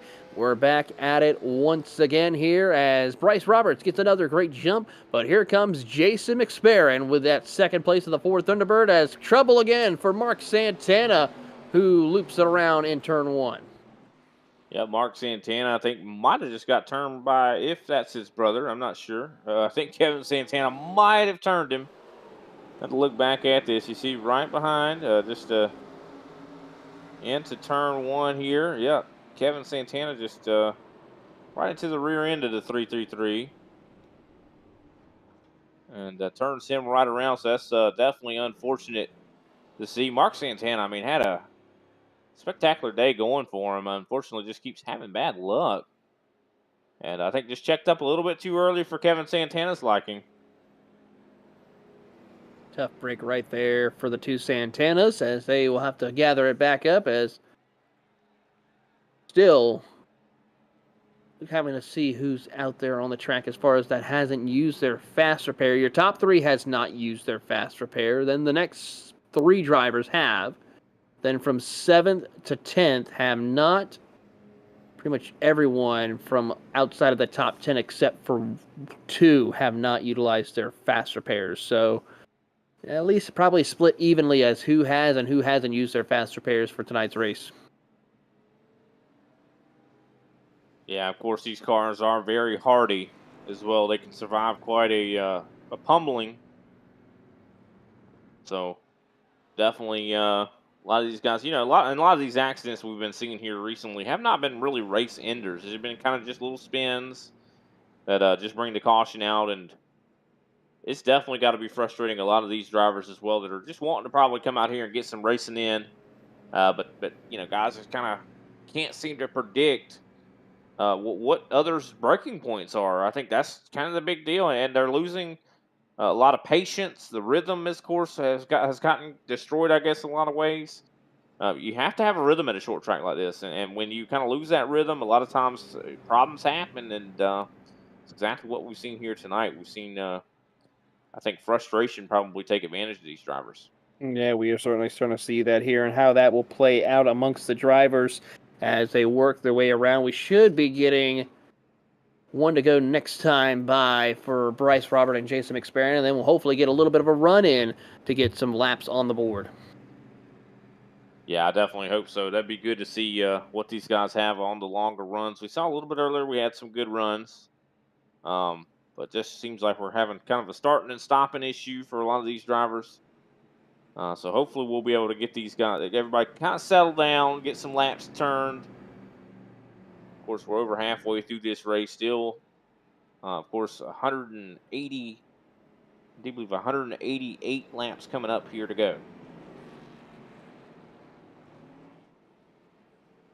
Let's see how this plays out for your leaders, as Bryce Roberts has been having a really good run up at the front of the field. He just has to make sure he gets a good restart and can continue on his way, as now Jason McSparron will be on the outside once again. Green flag is back out. We're racing here as Bryce Roberts gets another great jump in the number 21 as they head off into one. Can they keep it clean this time around? So far, the answer is going to be yes. Everyone survives turn 1. Yeah, I saw a little bit of a hiccup there for Gavin Barber. Looks like he got really tight to the center of the corner. Almost got up there into the 34. Of course, Damon Colty, but fortunately was not. Ooh, they get really close. Woo, Barber almost turned the 34 right there. That was a very close call as Adam Johnson as well comes in to complicate the scenario. But it looks like the 34 is going to be able to get the pass completed up on that top side. Well, maybe not. A little bit loose off the corner, as well as Adam Johnson loose off the corner. Everyone trying to hold on here as they work their way around. Bryce Roberts, McSparron trying to pull away from Barber and Colty, who are battling for that third spot. Throw in Johnson, Pollison. Here comes Stephen Pollison around to the outside in that 58 Ford. Yeah, Pollison definitely has had his fair share of trials here tonight, but looks like he's got some speed now in that 58, but here comes Kevin Santana to the inside as well to possibly try to work his way back up into the top 5. So definitely the intensity has gotten a lot higher here as we see a battle. Just for a moment, we saw a battle for the lead starting to brew. Jason McSparron, of course, not too far back from the 21. Gavin Barber last time, though, very fast. Adam Johnson as well. So these drivers are starting to catch that top 2. Working their way around here. The top 2 pulled out by about a second. Barber trying to keep pace. He is running about 3/10 of a lap faster than your top 2, so he's definitely got some work to do as Roberts and McSparron battle for the race lead. Kevin Santana and Pollison have trouble. Trouble in turn 1 and 2. Multiple cars around as it's a pile up over there. And somehow the yellow flag has not came out. How are we still green? Keep it green, gentlemen. Let's keep going here as we have the action continue on. What? Let them go racing. This is going to bring in, here comes your leaders to put some of them a lap down, one of them being Santana. That is Mark Santana, to be as a matter of fact, who is going to go a lap down.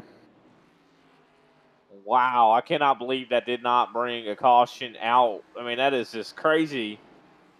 to see that. Bryce Roberts, of course, coming by. Kevin Santana.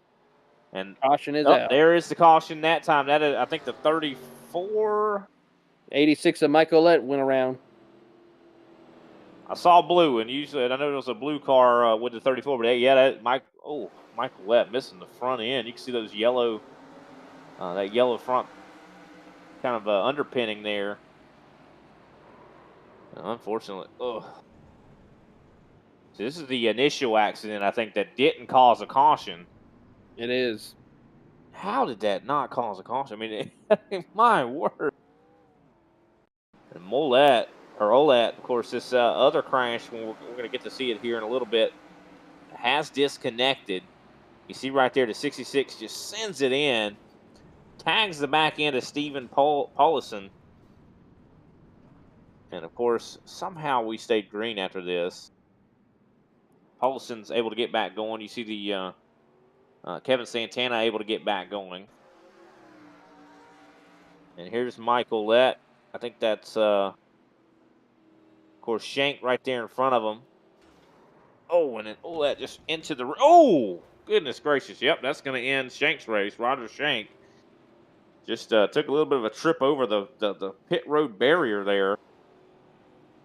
Somehow he's still rolling. I'm surprised. That should have been some major damage right there. I know Olette definitely getting some major repairs. I'm watching on board with Roger Shank. Right there. Just gets tagged on the exit at 4. I think he was slowing down on the exit at 4. He might have been possibly thinking about doing a green flag stop. Possibly. Maybe. Because he was slowing down in front of Olette. Out of turn number 4. And I don't know. This is definitely very curious. But, man, that's just nausea-inducing right there. Tough break right there, I have to say, indeed, for Mike and for Roger, as their day is pretty much done, I have to say. Michael Olette's still on pit road. He isn't out officially. He's still getting a tow for his machine for the time being. So we'll see how this will play out for him. Of course, that caution did save Kevin Santana. Santana went a lap down and then got it back. So he is back on the lead lap. That leaves, I believe, 10 drivers on the lead lap. Roger Shank, of course, first driver now a lap down. Bryce Roberts still in the lead here. Jason McSparron, of course, second place. Adam Johnson up to third. Gavin Barber fourth, and Mark Redeker makes up your top 5. Top 7, I do believe, right now are on 82-lap-old tires, so keep an eye on that.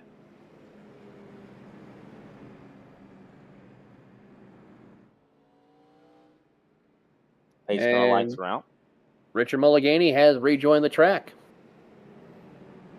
That is, man, that still hurts my heart to see that. It certainly is. He's got to be just deflated. Glad he's got back in here. He's 25 laps down. And it looks like he's taking it behind the wall. So as we go back, green flag racing here and back underway. Bryce Roberts leads the field here as they go back into turn 1 and 2. Everyone now trying to mind their P's and Q's. McSparron on the outside, under pressure from Adam Johnson and the Kingsman machine. Side by side for second. Then you got Gavin Barber holding off a hornet's nest of competitors of Chevrolets of Rory Weatherton, Mark Redeker, and Damian Colte as they battle and jockey for position for the top 5. Yeah, you see Weatherington trying to make the pass on the top side. And he is going to get clear of Redeker. And now sets his sights on Gavin Barber. You could just see that the 43 is dead set on getting up in here and competing.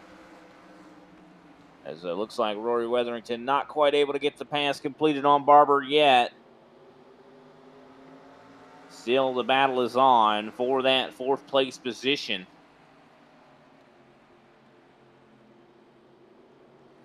As we keep an eye on the competition here and watch the action for drivers, Rory Weatherton is trying to hold that 4th position, but here comes Gavin Barber and Mark Redeker. Those 3 have been stuck nose to tail for this segment of the race as we keep an eye on the competitors working their way through around the circuit. Rory having a good run, and so he has definitely found his rhythm once again after having a dismal first half of the race. Oh yeah, he's doing really good right now. Lap time wise, he's one of the fastest car. He is the fastest car actually last time by. So Rory Weatherington, can he keep this momentum going? He has weathered the storm. I love the wordplay we've been doing here tonight, and we're gonna keep it up. I'm sure a lot of people love the puns that we've been throwing their way. And here comes Rory Weatherington to the inside or outside of Jason McSperrin. Can he make the pass? Not quite able to get there. The 22 of Jason McSperrin up to the back end of the 29. These guys are definitely getting awfully close to one another here, trying to give each other as much room as they possibly can so they don't spin each other out. That's going to be the key right there, is trying not to get into the back bumper, give a little bit of breathing room to each of the drivers in front of you and behind you, so we don't have like what we've been having here heading off into turn 1 for the past few cautions as the field works their way out of turn 4 across the line, single file for the most part. But for Bryce Roberts, he's checked out by over a second over Adam Johnson, who leads that second group for second all the way to the 5th position of Gavin Barber, as McSperrin now looks to the inside. Rory Weatherington tries to go to the outside as well. Weatherington right now has 36 laps on his tires, so he has got the newest tires in the field, I think in the top 10 at the moment. So he's got a really significant shot at making something happen, but it just doesn't seem like he's able to navigate through traffic here. Everybody around him is on 90-plus lap on their tires. Now, remember, we saw Adam Johnson earlier in this race, what looked like a tire failure. Could we see something like that again? Of course, we have had a lot of cautions that have allowed these drivers to kind of cool their tires back down. I'm definitely curious, though, will we possibly see another tire failure as we see a lot of the tire, the fall off has been significant. We're seeing about a second of fall off at the moment. Yeah, about 1 second of fall off has been critical here for these drivers, and it continues to fall off lap after lap. And some of these drivers who have been out there for 90-some laps got to be a little worried to see how this will play out for them. I'd definitely be worried there if I was at, I think that's the 34 of Damian Colty gets turned. Somehow we stay green. And there, never mind. There is the yellow flag. I think this is based on something else and looks like, oh, who is that? Gavin Barber with some issues here in the 25. Brian, you Rick Allen us a little bit right there, I have to say. I'm always doing something wrong. Commentator's curse coming into play here tonight for us as, right there, Barber just goes in a little too deep and gets into the bumper of Johnson and sends him around. Yeah, luckily that wasn't too big of a hit. I wouldn't be surprised to see a lot of guys probably coming down pit road very soon. I mean, 90 laps, that's a long time to be on a set of tires. I mean, these guys are almost at 100. Here comes McSperrin, so this is definitely not a surprise. Adam Johnson, he was on the same amount of tires. He comes down pit road. I think a lot of these guys not wanting a chance really burning, blowing a set of tires. Especially Adam Weatherington. Johnson. Yeah, oh yeah, for sure. He knows what happens when you stay out too long. So, but notice Bryce Robert, he's still staying out 97 lap old tires, but I think the thing that he's betting on is the caution laps that we've had constantly. Mm-hmm. That's kind of what's going to be helping him and determining how long he will stay out on the track. Well, Rory Weatherington was faster than everybody around him earlier. Of course, that was because he had a tire advantage. Now, he's going to have a tire advantage on Bryce Roberts. He doesn't have as much traffic to contend with.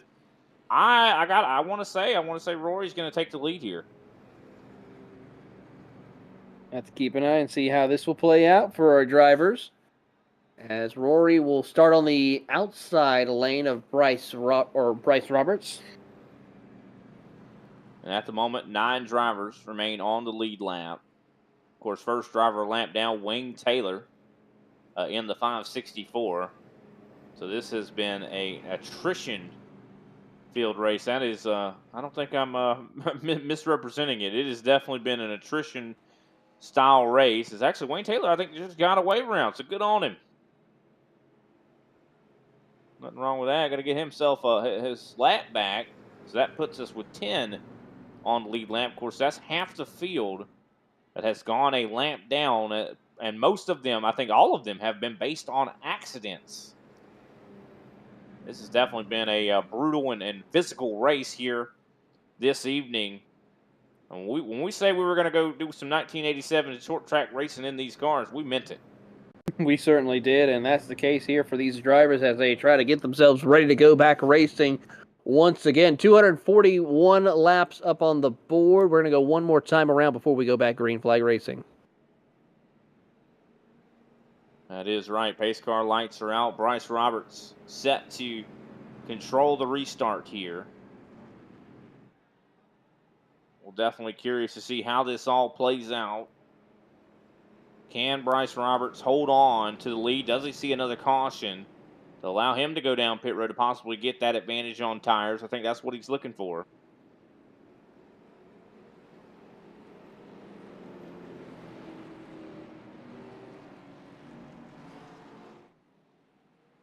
As green flag is out, we're back racing here at North Wilkesboro, and there goes Bryce Roberts, another great jump on the field, but here comes Rory Weatherington and Damian Colty, their top three, as they try to hunt down the the lead Chevrolet, as Kevin Santana is back in the mix once again. Yeah, Colty's on fresher tires than Rory, so let's see if maybe he can make something happen with that. Kevin Santana, of course, earlier was involved in an accident, was able to looked like get the damage fixed, is back in contention. He's been one of the fastest cars here tonight. Can he get back up to the point? It's Rory Weatherington comes up to the back of the 21. He's in bumping distance.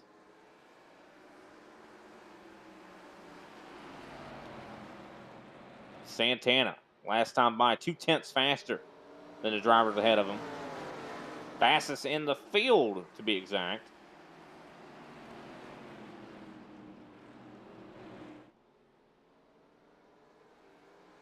As field works their way around the circuit, here comes Kevin Santana to the inside of Rory Weatherington, as a couple of drivers, including Adam Johnson, who came down pit road last time by. He's also moving and grooving his way up through the field. Looked like he had a little bit of a loose condition there. He's, of course, in 8th. I think he got loose on the front stretch there off the corner. Cold tires, man. Sometimes them cold tires will catch you off guard when you're used to the old ones, and looks like that's exactly what it is there. As there goes Kevin Santana by the second place, or used to be second place driver, Rory Weatherington. Oh, trouble on the back straightaway. Oh, multiple cars round. Oh, that's there goes the hood. There goes somebody's bumper. Man, that's probably going to be some more drivers that are not going to make it to the end of this race with the damage. No more fast repairs. A lot of these drivers, I think, are out of them. You see right there, is that Joshua? That's Joshua Mertz and Kevin Santana, and around goes Barber, who collects a couple of other drivers right there. My goodness, that was a hit and a half. Looks like Brian Scribner involved and a couple of other drivers.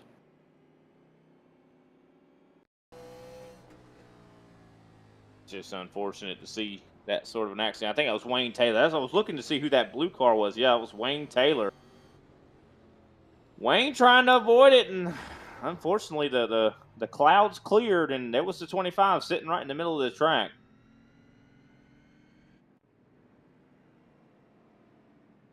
So Gavin Barber suffering a huge hit as a result of that. Of course, Scribner.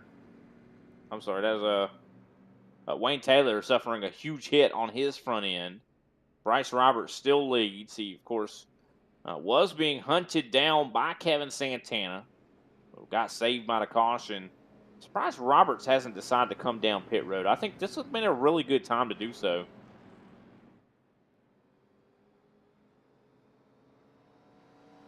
Of course, now coming up to 150 laps to go. So the clock is definitely ticking down for these drivers out here. Coming up very close. I think we're probably even coming up very close to being in the fuel window. Of course, fuel has not been really a huge concern here tonight. Might be for Bryce Roberts, but also how many cautions we've ran. As long as he keeps running those restarts that he has, he's looking pretty good.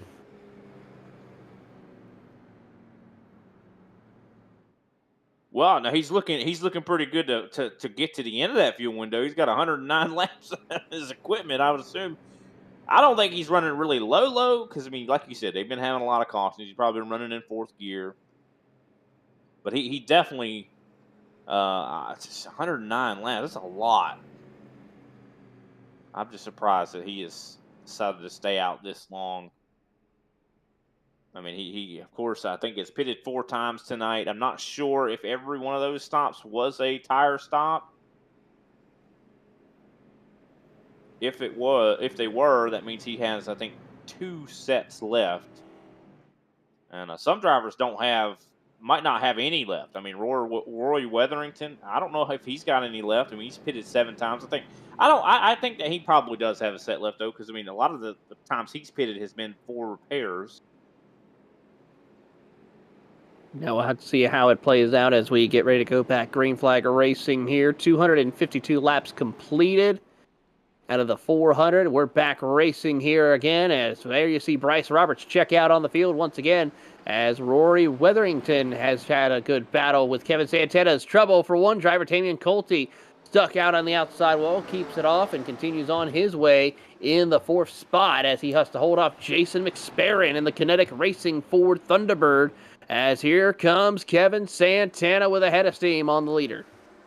It almost looked like Damian Colte was trying to be Ross Chastain here at Wilkesboro, trying to run the wall, and it didn't seem like it worked out well for him. Of course, he's still in that battling for that 4th place position with McSparron.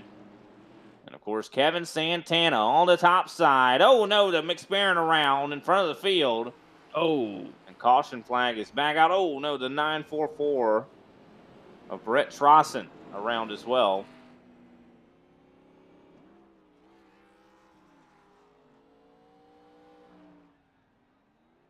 Tough break right there for a lot of drivers. As we take a look at the replay here, the 944 machine, Brett Trosson tries to take it 3 wide, collects and watches up the track and hits the driver of McSparron, collecting several more drivers as others try to back out and unfortunately had to make contact with others. I gotta say, these guys have got to be starting to get really frustrated. I mean, just like, you got to think, especially probably the leaders. I mean, they're probably like, man, let us race it out. 22, Jason McSparron, just not much he could do. Look at the wheel work there for the 944. Man, he was moving that wheel like crazy. He must be jacked to be able to move that wheel so fast. We're going to take a quick commercial break, but when we come back, we'll bring you more coverage here of the Major Series Holly Farm 400 from North Wilkesboro Speedway, live on Grid Vision.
Racing isn't easy, but experiencing it is. iRacing puts you in the driver's seat with the industry's leading sim racing game. Drive on laser scan replicas of the greatest racing circuits from around the world.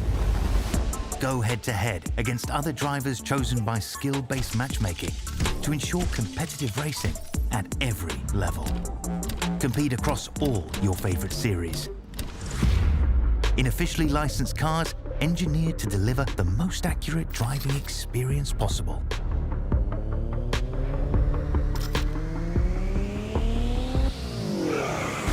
Join a race or host your own with players from across the globe. Race against the computer or in a league with friends. Feel the thrill behind the wheel. Visit iRacing.com.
Hey, you know that guy who just before the green flag keys up his mic and asks, "Anybody got a setup?" Well, this is him. This is Adam, and hey, Adam needs some help. On the other hand, this guy over here, this is Steve. Steve is a solid racer and he knows his way around the garage. Steve's problem is time. With a job and a family, he can't find enough time to build competitive setups and to race as often as he likes. But as luck would have it, Steve knows a secret. He lets the Majors Garage crew chiefs do the setup work so he can focus on the racing. At majorsgarage.com, Steve can get setups for over 60 cars on the iRacing service. So no matter what series he wants to jump into, he is covered. Somebody, anybody, really should tell Adam. See you at the garage.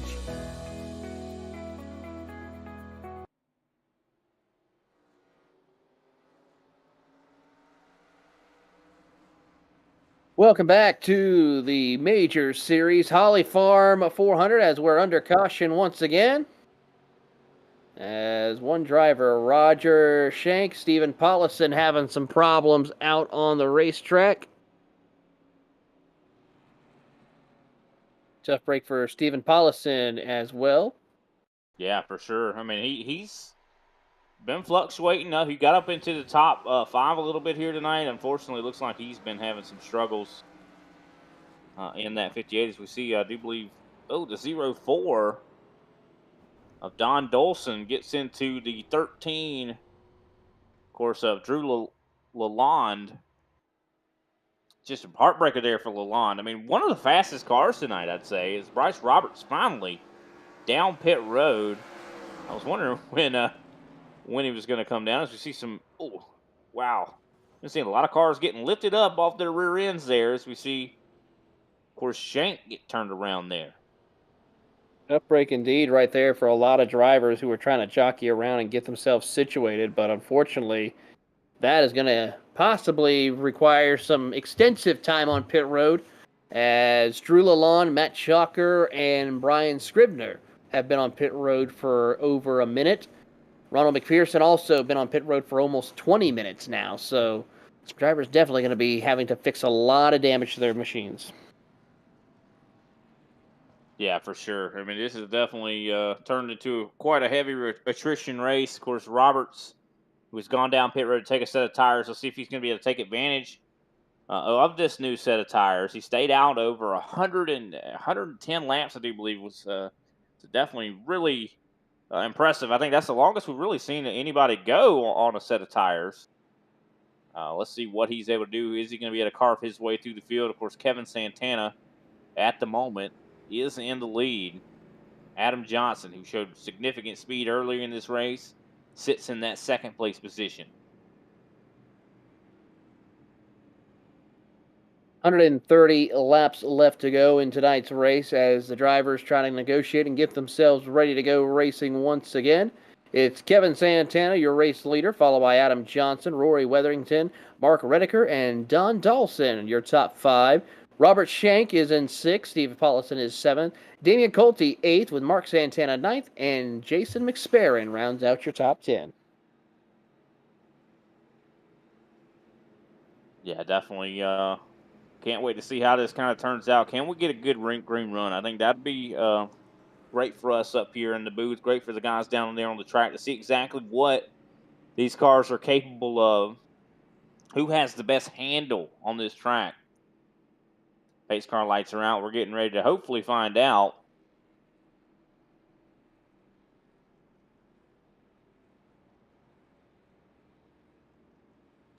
Here comes Kevin Santana in through 3 and 4. Pace car getting ready to take that left turn. Green flag back out in the air here at North Wilkesboro. What a start from Adam Johnson.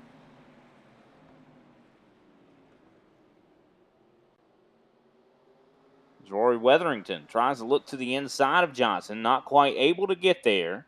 As well as Mark Redeker up here, very close to the back end of the 43.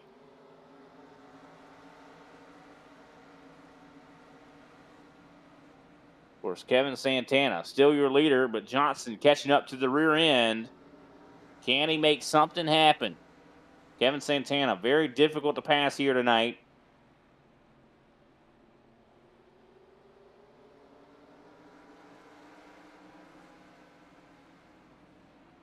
Caution is flag. out. Caution is out here as we have another driver go around or have some incident out on the circuit. We'll try to see who that is. Josh, was it Brian Jock or Matt Jocker again? It is the 822 Kingsman machine having some troubles once again here tonight. Yeah, unfortunate there. Seems like his car has not been handling well here tonight and has just been nothing but struggles here for the 822. Now 16 laps down. Just got loose on the exit of the corner there. Turn 2, I do believe.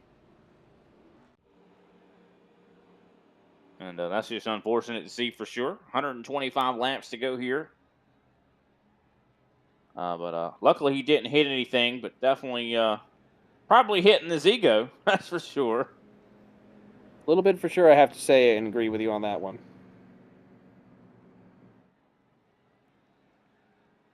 At the moment, we have 11 drivers that are on the lead lap. The lead lap is a Santana sandwich at the moment. Kevin Santana is at the lead of the field, while Mark Santana is at the rear of the lead lap cars. As our producer is getting a little hungry by the sound of it, as we are closing in on Sunday morning for those of you on the East Coast. Still nighttime for those in Central and Pacific time, still for the most part. As we'll have to ask what our producer made for a sandwich when he gets back.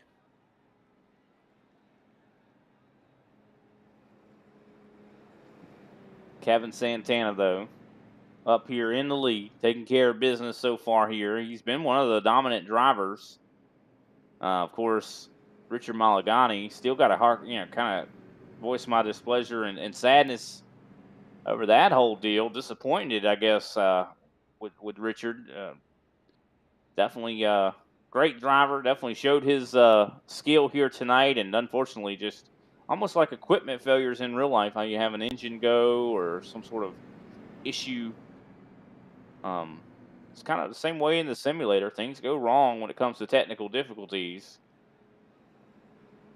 And unfortunately has not been able to recover from that. He is out of the race, and we've also saw the 70 of Brian Scrivener out of the race. Michael Lett definitely probably not too happy here tonight as well. So a lot of drivers probably leaving this race here tonight. A lot of probably a little bit dissatisfied, I'd say, with their results. And this is going to hurt a lot of people, I think, in the points as well. Yeah, it really is. It's going to be difficult to see how this will play out for some of these drivers as we should be going back green flag racing this time by as Brian Scribner takes it behind the wall. His night done.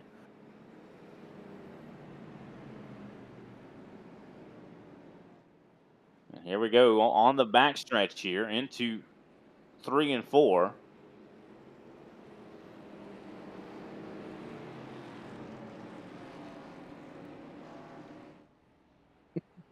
As we go back racing here today at North Wilkesboro, and Kevin Santana pulls away with the race lead, but Adam Johnson, the Melbourne Australian, looking to see if he can get the chance to take away the race lead in his Chevrolet as he battles with Rory Rethington for second place.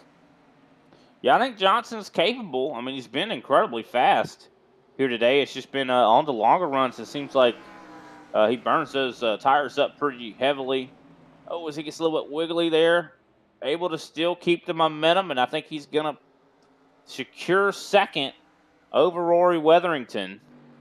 But Kevin Santana looking like a bullet right now, 20.5 last time by, almost his fastest lap of the race. So he has definitely got this place figured out. But here comes Adam Johnson trying to get to the back end of Santana. Santana really trying to hold on to the race lead for the moment. Adam Johnson, though, really wanting to try to get back up towards the race lead and see if he can lead this and get some distance. He'll look to the inside. Can't find the opening. Santana, though, holds on to the race lead, and that red Horned Bulls machine as he works his way through in the Ford Thunderbird. The 666 machine really showcasing some speed now.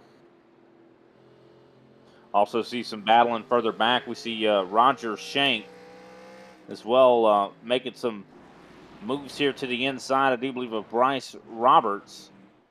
Roger Shank had some fairly severe, about to have some more damage there. I was getting ready to say he had kind of had a severe wreck to where he had went over the pit wall earlier in this race when him and I do believe Michael Lett got together. But right now, him and Bryce Roberts looking like they might get a little bit too friendly here in a moment. Yeah, this is going to be a little bit interesting to see how this will play out between the drivers here as they work their way through.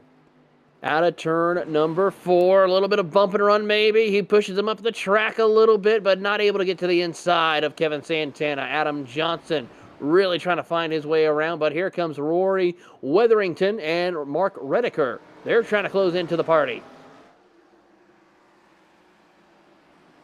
Yeah, the party's definitely getting pretty rowdy right now. Of course, I see battling all over the place. Bryce Roberts, who's I think on some of the newest tires in the field. We saw him went back all the way to 11th.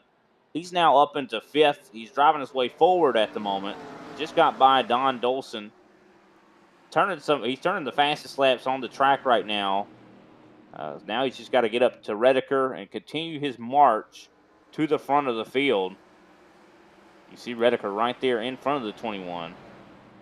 Redeker doing everything that he can to see if he can have a shot at maybe breaking into the top 3, but not going to work this time around as they try to work their way around as Redeker decides to be a little patient for the moment. Bryce Robert as well, but he has the freshest tires out there on the track, and he's setting a blistering pace right now to get back to the front of the field.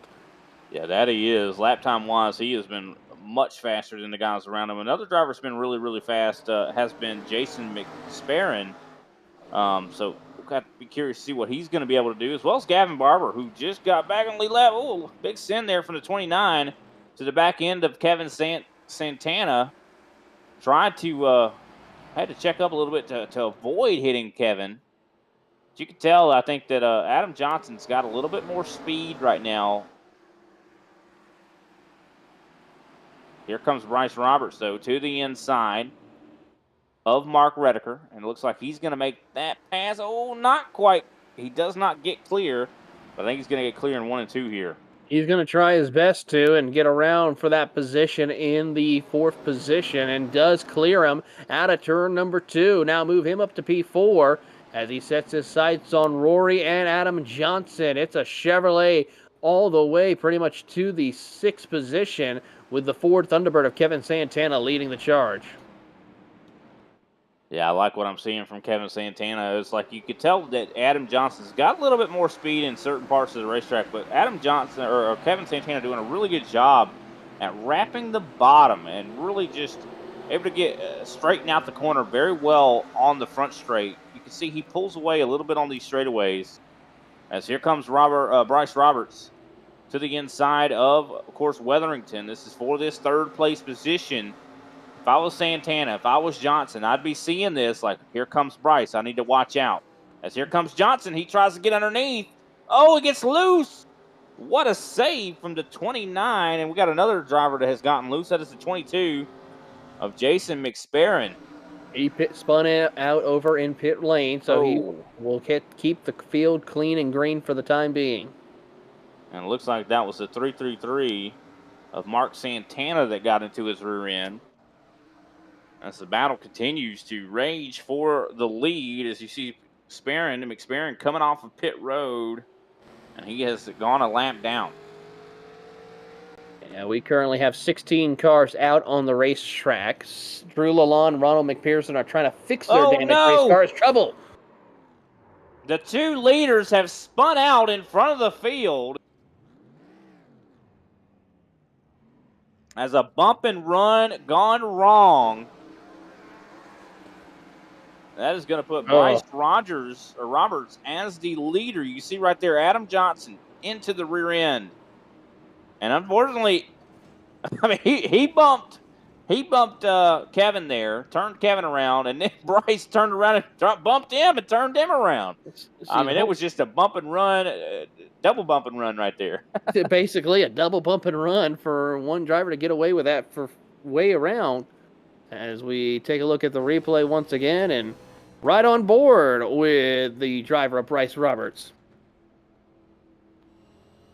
You can see that Adam Johnson just got out of it to kind of, I guess, I don't know, maybe allow Kevin to save it. But I know Bryce did not see it coming and unfortunately tagged the rear of Johnson, and he's going to be the leader. So, I mean, it worked out well for the 21, I guess. It certainly did work out well for the 21 machine, as he will retake over the race lead. Mark Redeker and Roger Shank will be your top three when we do go back green flag racing. But for Santana and for Adam Johnson, they're going to drop back to P6 and 7. Will they stop for tires? The answer is going to be no, not this time around. They're going to stay out on the racetrack. And here we go, breaking into very close to 100 laps to go. We've turned almost 300 laps here tonight at North Wilkesboro. And I'll tell you, these guys out here have to be worn slap out. I mean, I know just calling this race, watching these guys, I'm getting wore out just watching them go around this racetrack. But I'll tell you, you got to love this short track action here for the Holly Farms 400. And this is definitely a marquee event for these drivers they want to hoist that trophy and kind of somewhat be immortalized in the major series. That is always the goal for some of these drivers, to be one of the few who get the victory in the major series, whether it be in any one of the events, and it's always a pleasure to do that. We'll see if any one of these drivers get that opportunity here tonight. As they work their way around, we are going to have 100 laps to go next time by for your race leader of Bryce Frank. We should be getting the 1 to go signal this time by.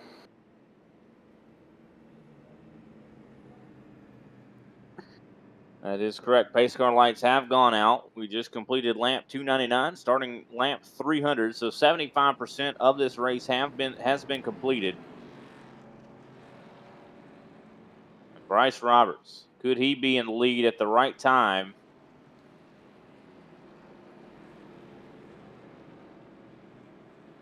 Can anybody else take it from him? We've seen guys that have been incredibly fast. They've gone to the rear of the field with troubles and have gone to the front.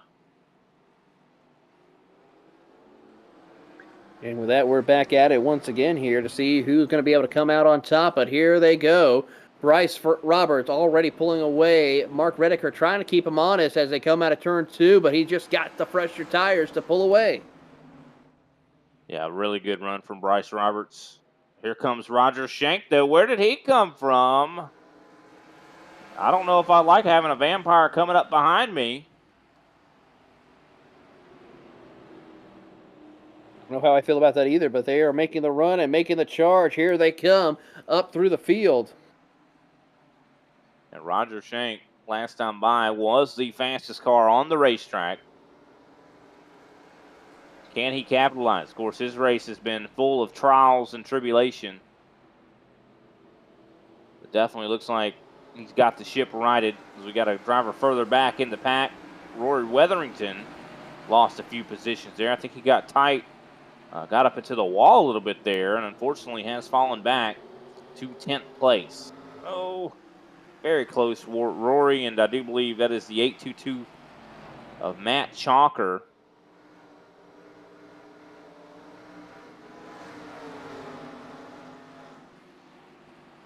Chalker desperate to get by. It looks like Rory Wetherington.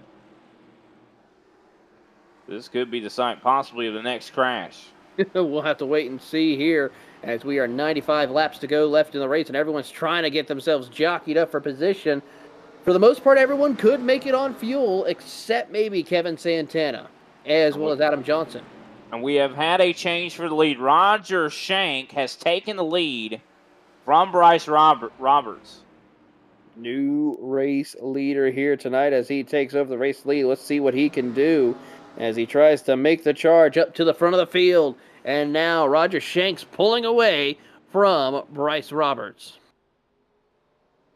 Really good lap time from Roger Shank last time by a 20.6. Of course, wasn't able to follow it up with the same amount of speed, but still very fast lap for him. Now, one thing about it we haven't really talked about is when you get the lead at a track like this is a very driver-oriented track. And if you don't necessarily have your marks nailed down, a lot of times you're relying on that driver ahead of you to kind of figure out what you should be doing. And you could kind of use him as a little bit of a mark in itself to kind of figure out what he's doing and do it better. When you don't have that, when you take the lead, you don't have that kind of example to follow. I think that's kind of what we see a lot of times when guys take the lead here at this racetrack. Yeah, it is one thing we do see a lot of here, and we're going to keep an eye and see if this will play out well enough for some of these competitors as we watch this battle for position here a little further back. That is Adam Johnson, Gavin Barber, Don Dawson, also in the mix. Throw in Mark Redeker in the 4th spot. So this is all the battle for P3. I mean, those just sound like old school 1987 NASCAR names. Don Dawson, Adam Johnson, Gavin Barber side by side right now. And he gets by or Mark Redeker and moves up to the 4th place position. And as the battle is still heated for, I do believe, the 6th, 7th, and 8th place position. As here comes as well the 58 of Stephen Paulison. We saw him involved in some crashes earlier. He's back in the mix. He certainly is, and he's going to keep on battling here for position as he looks to the inside. Rory Wetherington, how about Don Dawson? He wants to go to the outside lane, 3 wide off turn 4. Yeah, that has not been working out very well here tonight, 3 wide. As I just saw Stephen Paulson. Oh, problem. The 04, no caution, but the 04 of Don Dawson as well as Mark Redeker both having some contact. And they both lose a couple spots. Don Dawson falls back to 10th place. I don't think this is over between these two drivers as they are still battling. But let's take a look back at it. You see Don Dawson comes up to the back end of Redeker. You see Rory Wetherington, of course, below these guys.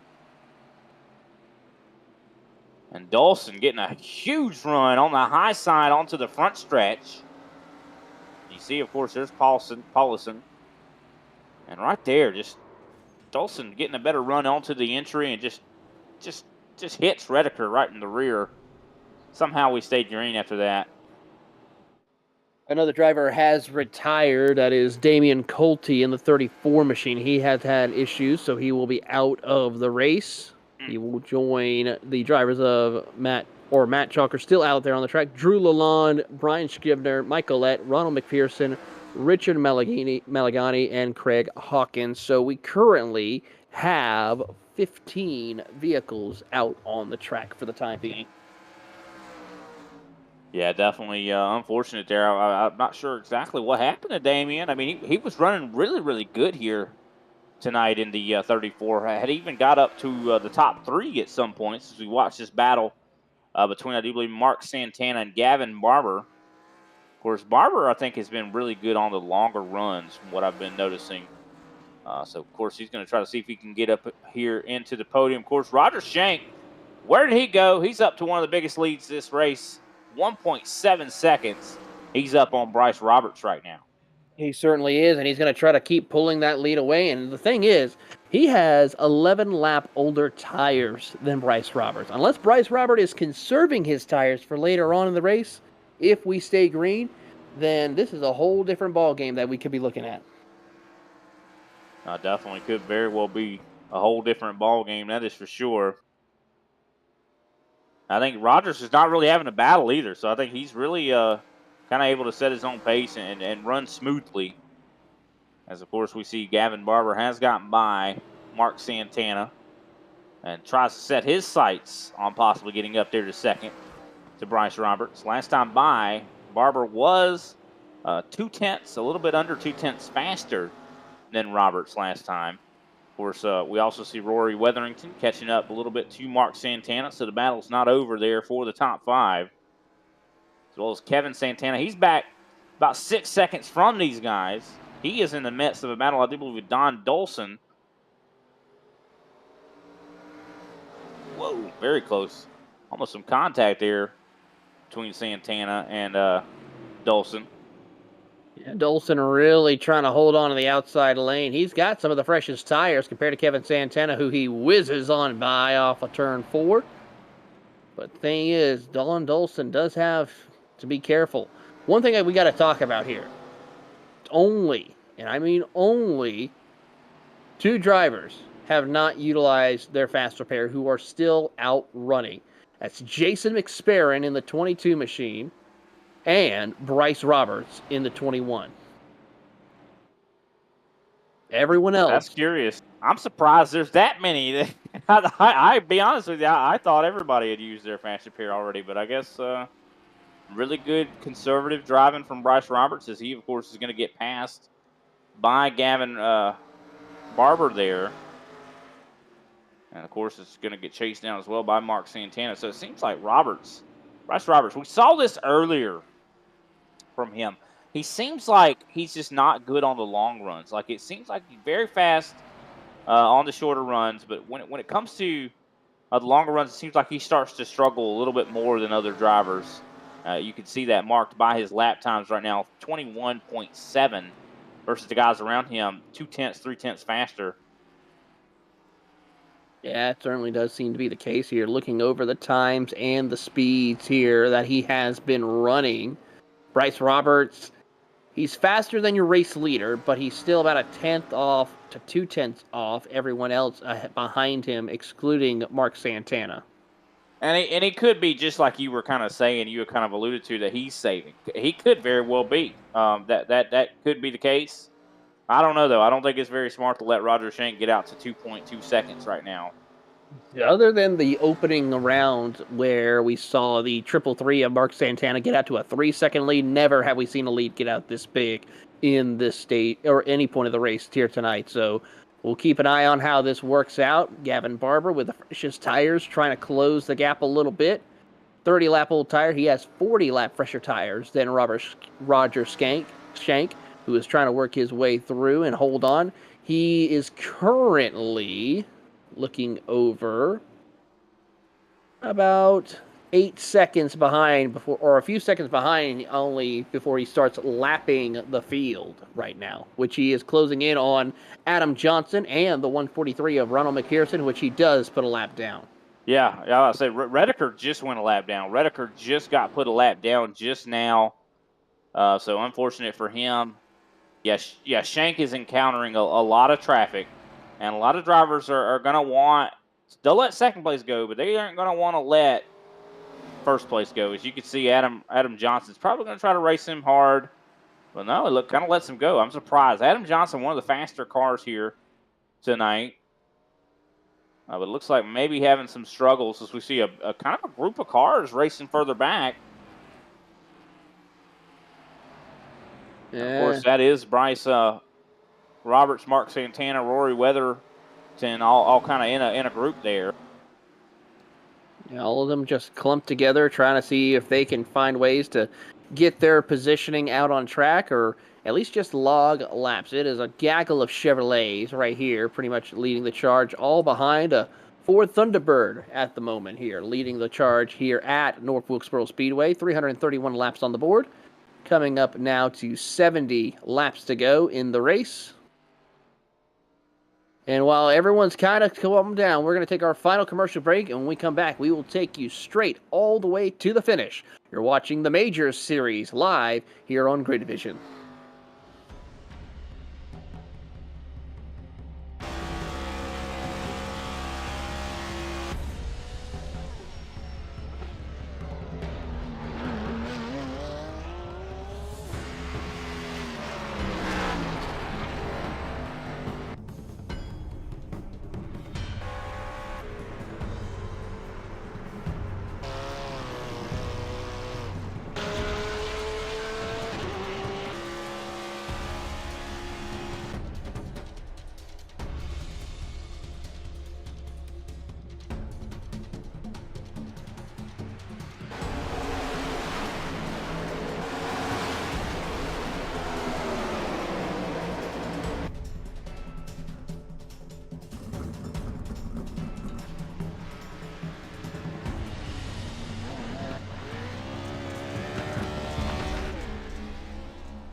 Racing isn't easy, but experiencing it is.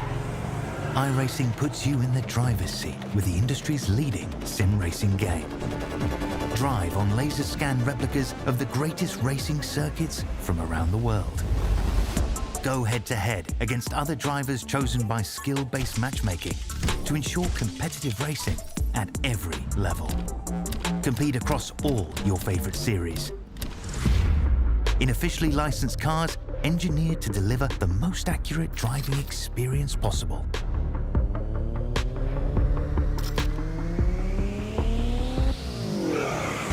Join a race or host your own with players from across the globe. Race against the computer or in a league with friends. Feel the thrill behind the wheel. Visit iRacing.com.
Hey, you know that guy who just before the green flag keys up his mic and asks, "Anybody got a setup?"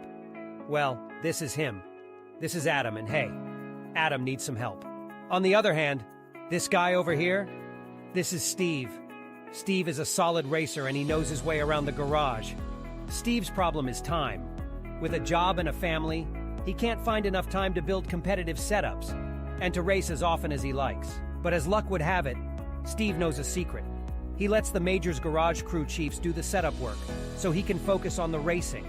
At majorsgarage.com, Steve can get setups for over 60 cars on the iRacing service. So no matter what series he wants to jump into, he is covered. Somebody, anybody, really should tell Adam. See you at the garage.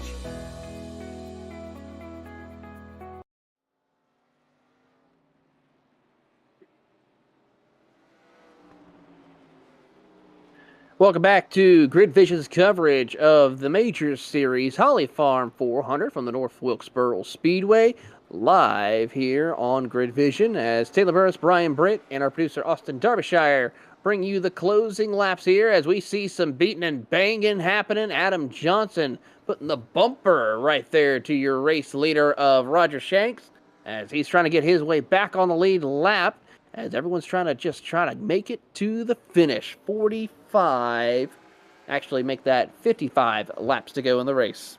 This is curious too, because Adam Johnson just pitted. He actually performed a green flag pit stop, which we have not seen a lot of. So this is kind of not a surprise that you see him faster. I think he might have did this because he needed to for fuel, possibly. I'm not sure exactly why Johnson came down pit road, but he did pit about 5 or 6 laps ago. He's now 3 laps down, as well as we have only 6 drivers left on the lead lap at the moment. Yeah, it's pretty crazy that we already have 6 drivers lap and soon to be 5 as Jason McSparron is about to go a lap down. This is a little further back now. We'll watch on as the 25 machine of Gavin Barber in a heated battle with a couple of cars, trying to hold off Mark Santana, Bryce Roberts, and Rory Wetherington as he having to negotiate through lap traffic in that copper and gold and white number 25. Yeah, I'm wondering. I think a lot of these drivers had to pit, possibly maybe because of lack of gas. They did not expect possibly this green run that has suddenly broken out here at North Wilkesboro, right? I mean, I think a lot of them just did not realize that it was going to go this green, and fuel concerns I think have started to possibly plague some drivers, as well as the tires. We've got to keep in mind that we haven't had a whole lot of long green runs, which and we saw it even when we did have some sort of semblance of green runs. There were tire failure issues. Maybe that could have also provoked guys going down pit road for green flag stops. Yeah, looking through, Robert Shanks is currently 93 laps out on the track right now. There's some drivers approaching towards that as well, such as Mark Santana and Bryce Roberts. They've been out 77 to 81 laps. Gavin Barber, 53 laps. So he's pretty much good to the end if he wanted to. The Las Vegas native, though, as we ride on board with Roger Shanks, the Las Vegas native, as he tries to put another car 1 lap down. Really like what I'm seeing from Roger Shank. Very smooth. I love his inputs right there. He's not wasting a lot of his movement. He's kind of very, look at the way he enters. He gets very accurate with what he's going to do. Very intentional with every move. Very smooth would be the word I would think. Yeah, for sure. I was just looking for other words. Then you could break out the thesaurus. There he goes, putting another driver lap down there. Of course, still 6 drivers on the lead lap. Jason McSparron still has a little bit of time until he gets caught. But, of course, Roger Shank, he's got so much laps on that equipment, and he's still got so long to go. I think he's going to be close as well maybe on gas. I mean, we'll have to wait and see. Because of how many caution laps he has had, he might be okay on fuel, but I think tires are going to be a big question mark. I think the biggest one is going to be Kevin Santana. He's been out there for 113 laps right now, so he's going to be one to watch as well as he's trying to work his way through. He currently sits 7th, 1 lap down. He just been put a lap down recently. There he is out on the track, trying to battle with Stephen Paulison, who is a little bit behind him. He's the other car 1 lap down, and actually Don Dawson right there, actually. He's trying to get back one of his laps and be the first car 1 lap down. And, Adam Johnson, we saw him. He was 3 laps down. Oh, yellow flag. Oh, no, the leaders turned. Roger Shank. And another one involved, too, the 143 of McPherson, who just got back out on the track. McPherson was 119 laps down. My goodness, what happened? Trouble between him and the 822 machine of Matt Chalker. Oh, my goodness. Matt Chalker. He was 20 laps down, and he wrecks the leader. That's just, I don't know. Maybe I'm wrong, but I don't think that's the right thing to do. Yeah, unfortunate right there for Roger, and he's already utilized his fast repair, and he's got some damage to the nose of his number 4 Thunderbird. He's got to be mad. I mean, who wouldn't be? I mean, to have a lap car that's several laps down. Ooh, and then we see McPherson, of course. We had such a good green run going there, too. It's going to be a big opportunity for a lot of guys that were unsure if they can make it on gas or tires, probably to come down pit road and take that probably their last stop. Well, for certainly, we see your top 5 pretty much come down pit road to get service. But Rory Wetherington, Mark Santana, Bryce Roberts, all of them coming down pit road. as Robert Shank exit off the track. And he will get serviced on his number 950 machine. He'll actually come out second place as Kevin Santana, Rory Witherington are staying out with old tires, or at least staying out, period. Well, Yeah, I don't. Our producer's asking us to make our picks. That's a tough one. I'm gonna go with I'm going with Roger Shank. I still think he's got what it takes here. I'm going to have to go with Bryce Roberts, the 21 machine. He's been the most consistent, the most smoothest one out there for the most part. If he can get a good jump and is able to make some adjustments on the long run, he might be able to pull one off. And our producer is going to go with Gavin Barber, which has the most cleanest race car out there on the track for the time being, and the prettiest looking one from his point of view, with that copper, gold, and white machine Chevrolet, as he will start in the third position. I think that's a solid choice. I think that's a really solid choice. I'll tell you, and our producer a lot of times ends up right, so I wouldn't be surprised to see Gavin Barber. Yeah, that's a good solid choice. I think all of our guys are solid choices. I think that really we haven't seen anybody in this race, to be honest, just to show that, hey, I'm the best here. Like, I haven't seen that.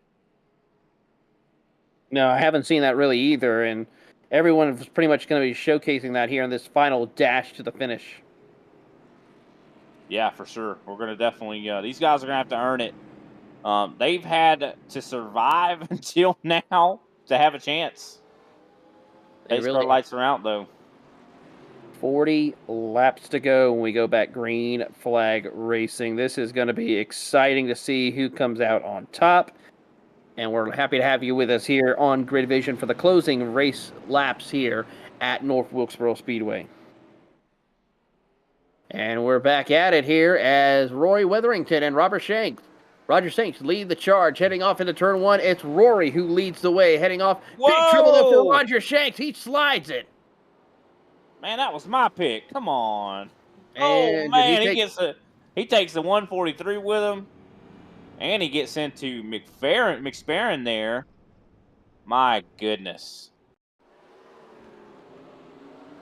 Taking a look back at this, and you can just see he sent it into the corner. Thought it was going to stick. Cold tires, man.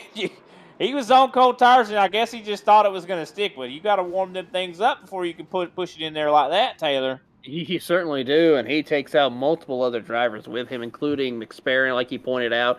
And it's going to be a tough break right there for Roger Shanks. Roger, you let me down. I mean, I picked that man, and he let me down. Just look at the way he sent that thing in. I thought, I was like, man, I was getting happy, too, because he's like, man, he's got a lot of speed. He's catching up there to Rory quick. And all of a sudden, that wheel, he started sliding sideways, and I was like, uh-oh. But it looks like they might have been a little bit of maliciousness there between him and McSparron. I'm not sure. It seemed like Roger Shank had that wheel turned towards McSparron. I'm not sure. Maybe they have a little bit of history. I don't know. I guess I'm throwing a little bit of a drama out there into the ethos. I think that might be not the case. I think he was just trying to send it in a little too deep and just, unfortunately, he did not have enough space to keep it going for the most part. And of course, that leaves 5 drivers on the lead lap. Roger Shank has gone a lap down. So 5 drivers at the moment have a chance to win this race. Rory Witherington, Bryce Roberts, Gavin Barber, Mark Santana, and Don Dolson. Oh, Rory has no more tires, as he said over the chat, so this is it. He's pitted 8 times in this race. He's only got 6 set of tires. So a couple of those times, of course, were a couple of those times he went down pit road were for, I do believe, damage repaired. Of course, I want to do, I do believe, shout out a subscriber that just subscribed to us. Rhonda, thanks for subscribing.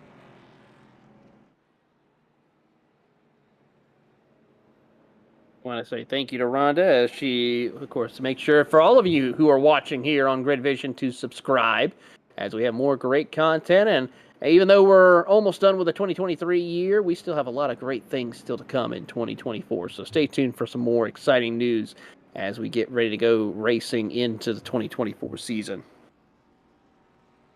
Yeah, 100%. Of course, you see some guys going down pit road. Roger Shank taking the opportunity, as well as Jason McSparron. And McSparron was one of the last drivers that had a fast repair. I don't believe he's got it anymore. I safe to say he's already done used that one. And looking over, yep, everyone has used their fast repair. So now whatever happens, it happens.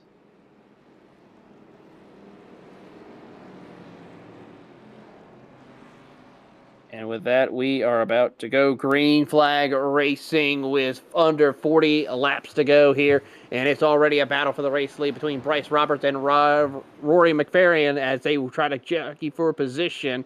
And it's already looking exciting. Gavin Barber sits in the catbird seat in third position as we watch the battle for the race lead as Bryce Roberts leads the charge.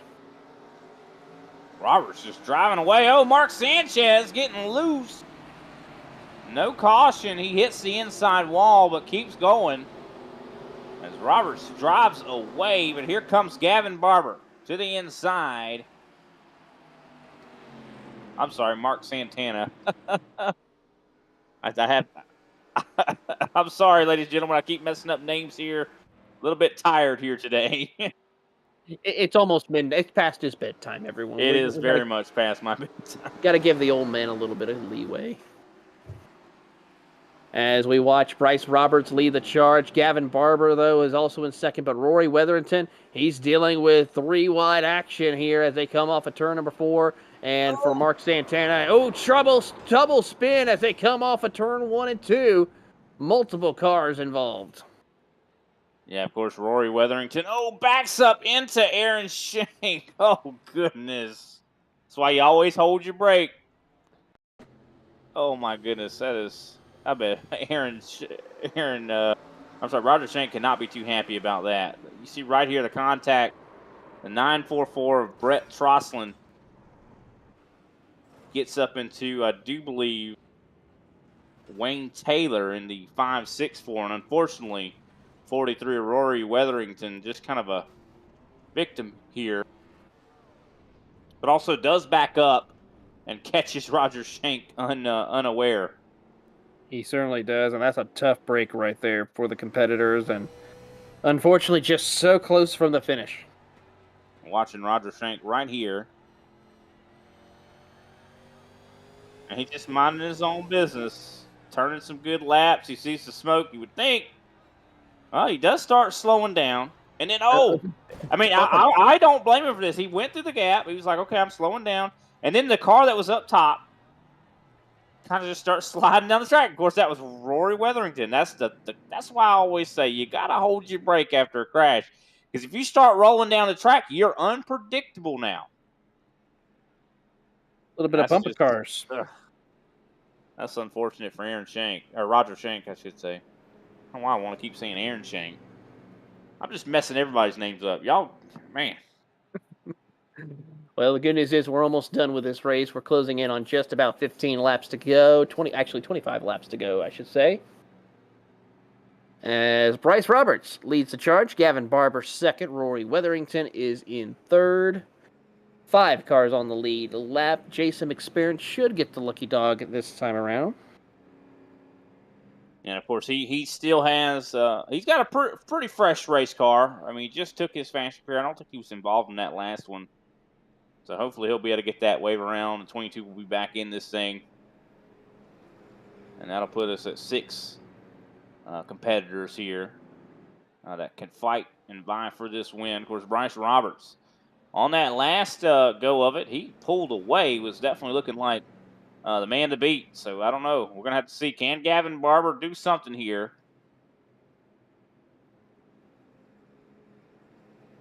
It's coming up to 25 laps to go here in just a moment. It definitely has been an interesting one here tonight at North Wilkesboro. Glad to see this track in the sim world and in the real world. Can't wait to see in 2024 when it definitely makes its presence known once again.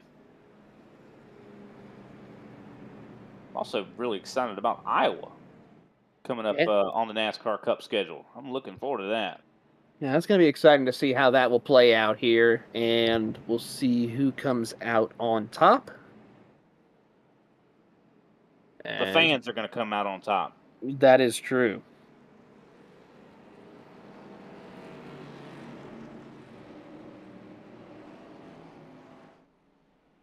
As the green flag is out, we're back racing once again here at North Wilkesboro, and everyone's trying to charge down into turn one, but Bryce Robert has a clean racetrack ahead of him as he heads off out of turn number 2, checking out on the field with that clean 21 Great Plains machine. And Gavin Barber trying to hold on to second as here comes a hard-charging Don Dawson and Kevin Santana battling, trying to catch up to him as they work their way through. 24 laps to go. Yeah, you also see some lap cars kind of sprinkled there as well. Jason McSparron, unfortunately, did not get his lap back as Don Dolson is trying to hold off a bunch of lap cars as well as Rory Weatherington. I mean, this is kind of got to be very difficult for drivers like the 04 and, of course, the 43. I mean, they're like, man, why are y'all racing me so hard? We're not even for position. But then you can't blame those guys because they are racing each other. Johnson and McSparron and Mark Sanchez are all racing Santana, I should say, are all racing each other for position. Yeah, they're all trying to battle for that position here in the 6th spot, as well as possibly to get back on the lead lap if a caution were to come out, as they watch on and try to work their way through. Don Dawson, though, in the 3rd position, but he's comfortable in that 3rd spot. He has no pressure from Rory Weatherington. He's about a 2.5 behind him, so he just needs to log laps and holds on to a podium finish here tonight. Yeah, I think that's what Rory's got in mind as well. I think he's like, this has been a rough race. I just need to survive. 4th place is good points. I think that's same thing with Don Dolson. Don has not been I got to be honest, impressive driver here tonight, but he has weathered the storm. He's survived a lot of the difficulties, and he's got a chance for 3rd. As we see a big loose condition there for the 58 of Stephen Paulison. He has been having some struggles as well as he falls back to the last driver on the lead lap, or should I say a lap down. I do got to take some points away from him because he's driving a Ford Thunderbird paint scheme on a Chevy Monte Carlo. Why would you do that? They already got a car you could get. Your guess is as good as mine. I think he might have put the wrong paint on because he's not fully showing all the way, as you see right there on the screen. Maybe the Ford hadn't came out yet. He just, I don't know. Yeah, Came out at the same time, our producer's saying. So, this is no excuse. No excuse. So he doesn't finish 3rd. We're just going to take 3rd away because of this. Got to be the painter's fault. Yeah. Got to be. But meanwhile, Bryce Roberts, smooth sailing for him. Gavin Barber, though, trying to close in just a little bit on him. Not too much. It's about a 2nd separating your top 2. As they work their way around the circuit here, can Bryce Roberts hold on for 17 laps here in order? He's not good for his long run speed. Short run speed's on point, but so far it's going in the right direction for the 21 machine. I think in that 50 lap kind of run area, he's pretty good. I think he's going to hold on to this. Lap time wise, him and Barber are very, very close. Now, it's gonna be tough. I mean, if Bryce makes a mistake, Gavin's gonna be right there to capitalize. So Gavin's been really good on the long runs as we look on board in the cockpit camera of the 25. As we say, good Sunday morning to everyone on the East Coast. That's definitely true. Well, yep, it is now Sunday morning. And of course, this is the Pacific split. The other splits will be played throughout the entirety of tomorrow. The Atlantic split will get their shot at running. Hopefully they learned something from this one. I'll tell you that. We'll have to see as we ride on board here with Gavin Barber. Really wheeling that race car around North Wilkesboro Speedway as we saw him go down into turn 1.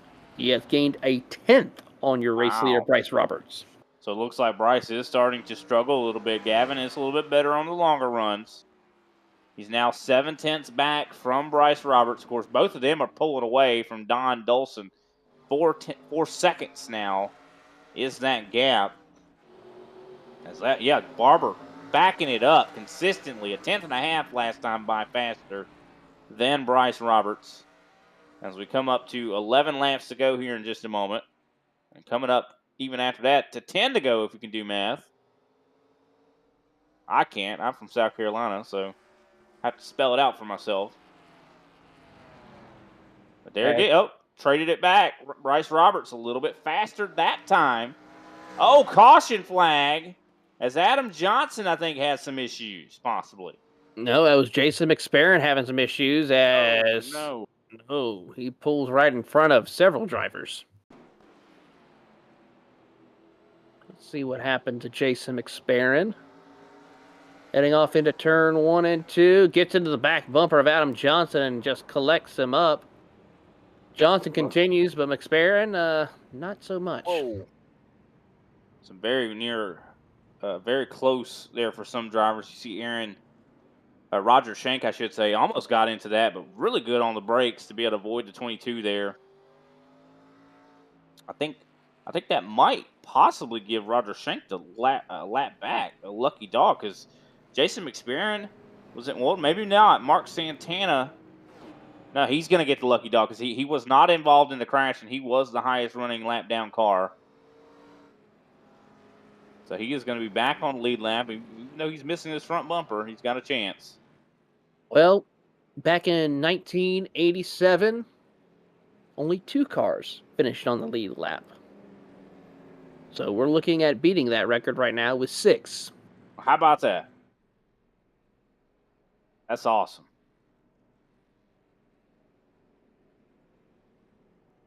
As a couple of cars come down pit road, Adam Johnson, the Australian, comes down pit road. Also, Joshua Mertz stays out. And Matt Chalker comes down pit road along with the 462 of Mark Reidecker. The 143 of Ronald McPherson also comes down pit road. And Drew Lalonde still hard at work on his machine, even though it's safe to say his night has been done. Steven Paulison also out of the race here. He decides to take it behind the wall. His night is done. There's just only a few laps left to go in the race. It's a shame. Yeah, 100%. I mean, at least, even though if you're multiple laps down when you finish, at least you finish. You know, to try to at least, finish as much as you can of this thing. I mean, I think this is an accomplishment. Even to finish this race is an accomplishment. Even if you don't win, I think finishing on the lead lap is almost like a win, I'd say, here tonight. I have to agree with you on that one. But here we go. I think pace car lights should be going off this time by, and I think we're going to have a 5-lap shootout.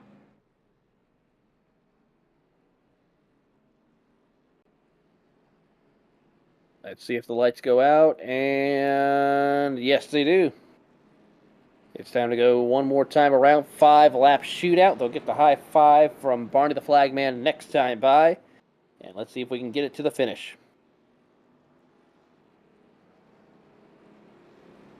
Yeah, this is definitely curious to see how this all plays out. Of course, Bryce Roberts has been really fast, but I think maybe Barber might have his number. But then again, you got Kevin Santana, who's led some laps here tonight. Yeah, it's a green flag is out. We're back racing once again as Bryce Robert gets another great jump on the field as he tries to pull ahead and once again retake control of the race. Yeah, if he can not make any mistakes here, I think Bryce has got this sewn up. He's going to try to be smooth and consistent here as they work their way out of turn number 4. And so far, everyone trying to mind their P's and Q's and get to the checkered flag here as they work their way through out of turn 1 and 2. Here comes Kevin Santana with a fresh head of steam. He's going to try to get second. Contact between him and Don Dolson. Caution is out. And that does nothing but help Bryce Roberts because that means that it's all based on the restart. Now, the question we need to find out is if they're doing this like it was back in 1987, that means that would be the race. The race would end under yellow. But I'm looking at it, I'm trying to see if we do have any green-white checkers, and I do not believe we do. from what I am seeing, that will conclude the race here. We'll have to wait and see and wait from official word, as well as to see if we get the checker. It's 2 to go. And that will mean that Bryce Roberts has won this race. And wow. That's how they ended him back then. That's how they're going to end him tonight. But I'll tell you what, he definitely earned it. Bryce earned it. I don't think anybody can take that trophy from him.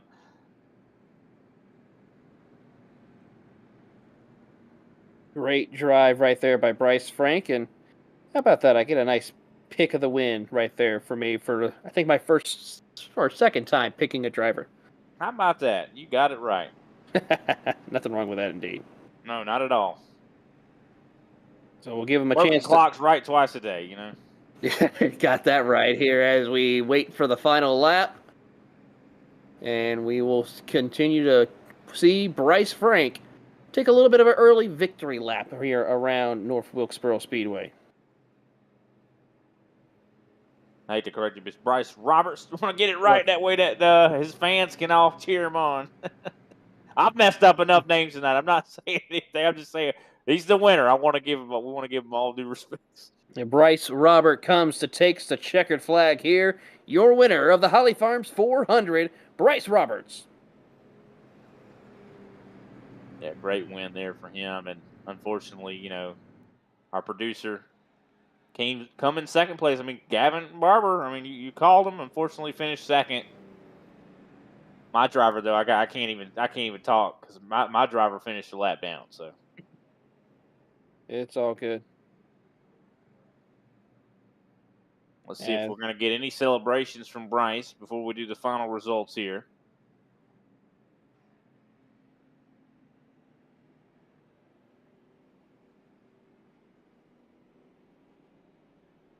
Make sure he doesn't Mark Martin it.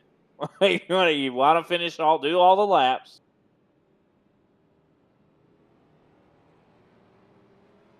And he does. He gets all the races, wins here, and a great drive by the 21 of Bryce Roberts as he works his way around. Will he burn it down here on the front straightaway?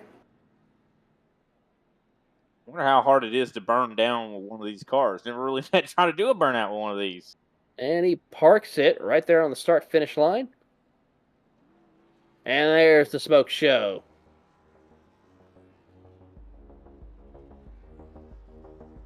Some tight donuts there from the 21. Looks like he's done this before. Great drive right there by Bryce Roberts, your 2023 Holly Farms 400 winner. As we go through the rest of the field, it's Gavin Barber second, Kevin Santana third, Don Dolson fourth, Rory Weatherington in fifth, Mark Santana sixth, Adam Johnson seventh, Roger Shank in eighth, Jason McSparrow in ninth, and Wayne Taylor rounds out your top 10. Of course, 11th place is going to be Joshua Mertz, 12th Brett Trosslin, 13th Mark Redeker, 14th Stephen Paulison, 15th Matt Chalker, 16th Damian Colte, 17th Drew Lalonde, 18th Ronald McPherson, 19th Brian Scrivener. Of course, 20th is going to be Mike Ollett. Definitely a heartbreaking race for him. Another heartbreaking race for as well. The 21st position, Richard Malagani, led some laps here tonight. 22nd, Craig Hawkins rounds out this 22-car field. And with that, let's check in and see who we have here ready to come up into the booth. And we'll start with our third place finisher, Kevin Santana. Kevin, definitely a race that you were one of the main front runners to watch here tonight, but just a little short of getting the win. Walk us through your night tonight. I finished way better than I thought I ever would. What were some of the issues that you had to overcome? I know, of course, avoiding the wrecks ahead of you was some of the issues, but I noticed a lot of drivers were struggling with tires at certain points of the races. Could you give a little detail on that? I was just holding on. I have no clue about this oval racing. I'm typically a road racer. I was just filling in tonight. Okay. Well, really good here and a great run for you tonight, as even for a fill-in. Before we let you go, Kevin, to celebrate this podium, anyone you'd like to give a shout out to? Yeah, I got to thank my wife for letting me do this, putting up with me doing this. All right, well, that is Kevin Santana coming home in third place. Next up is Gavin Barber joining us here in the booth. He is going to be talking to Brian Britt. Gavin, fantastic drive here tonight. Of course, that 25 car seemed like you were really good on the long run. What did you need to catch up there to Bryce? A long run, actually, and then those last few laps, we were lucky with the ending in caution because I saw the guys behind me pit and get fresh tyres, and I thought, this is it, we're done. And or even on the restart for that last one, Kevin just flew straight past me into turn one. Luckily, he went too deep, so I just tucked inside him and passed him coming out of two. And I think the caution's what saved me. Otherwise, I wouldn't be talking to you gents. 100%. Well, definitely, you still ran a good race, even though the caution did kind of save you.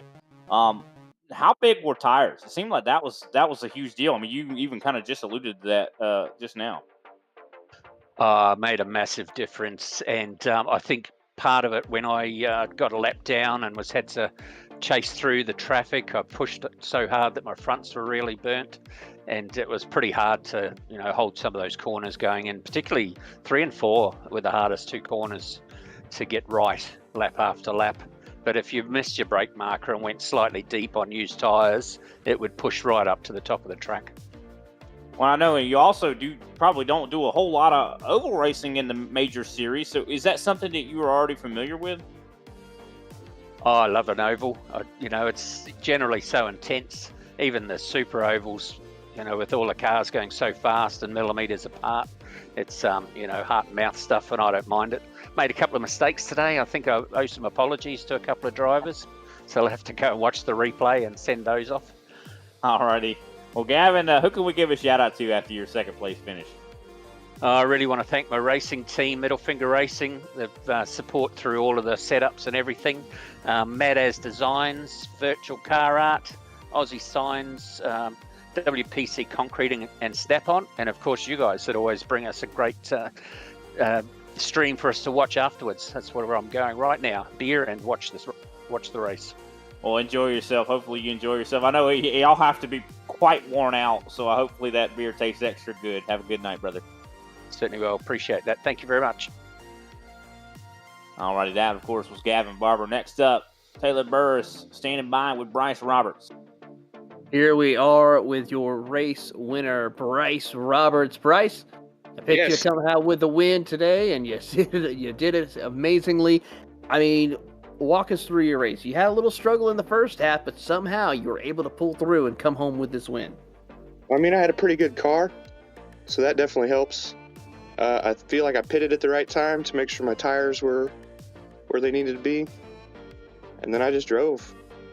And the race kept coming back to me after I went 2 laps down there at the beginning. The race came back to me. It certainly did come back to you, and it's really a great drive for you.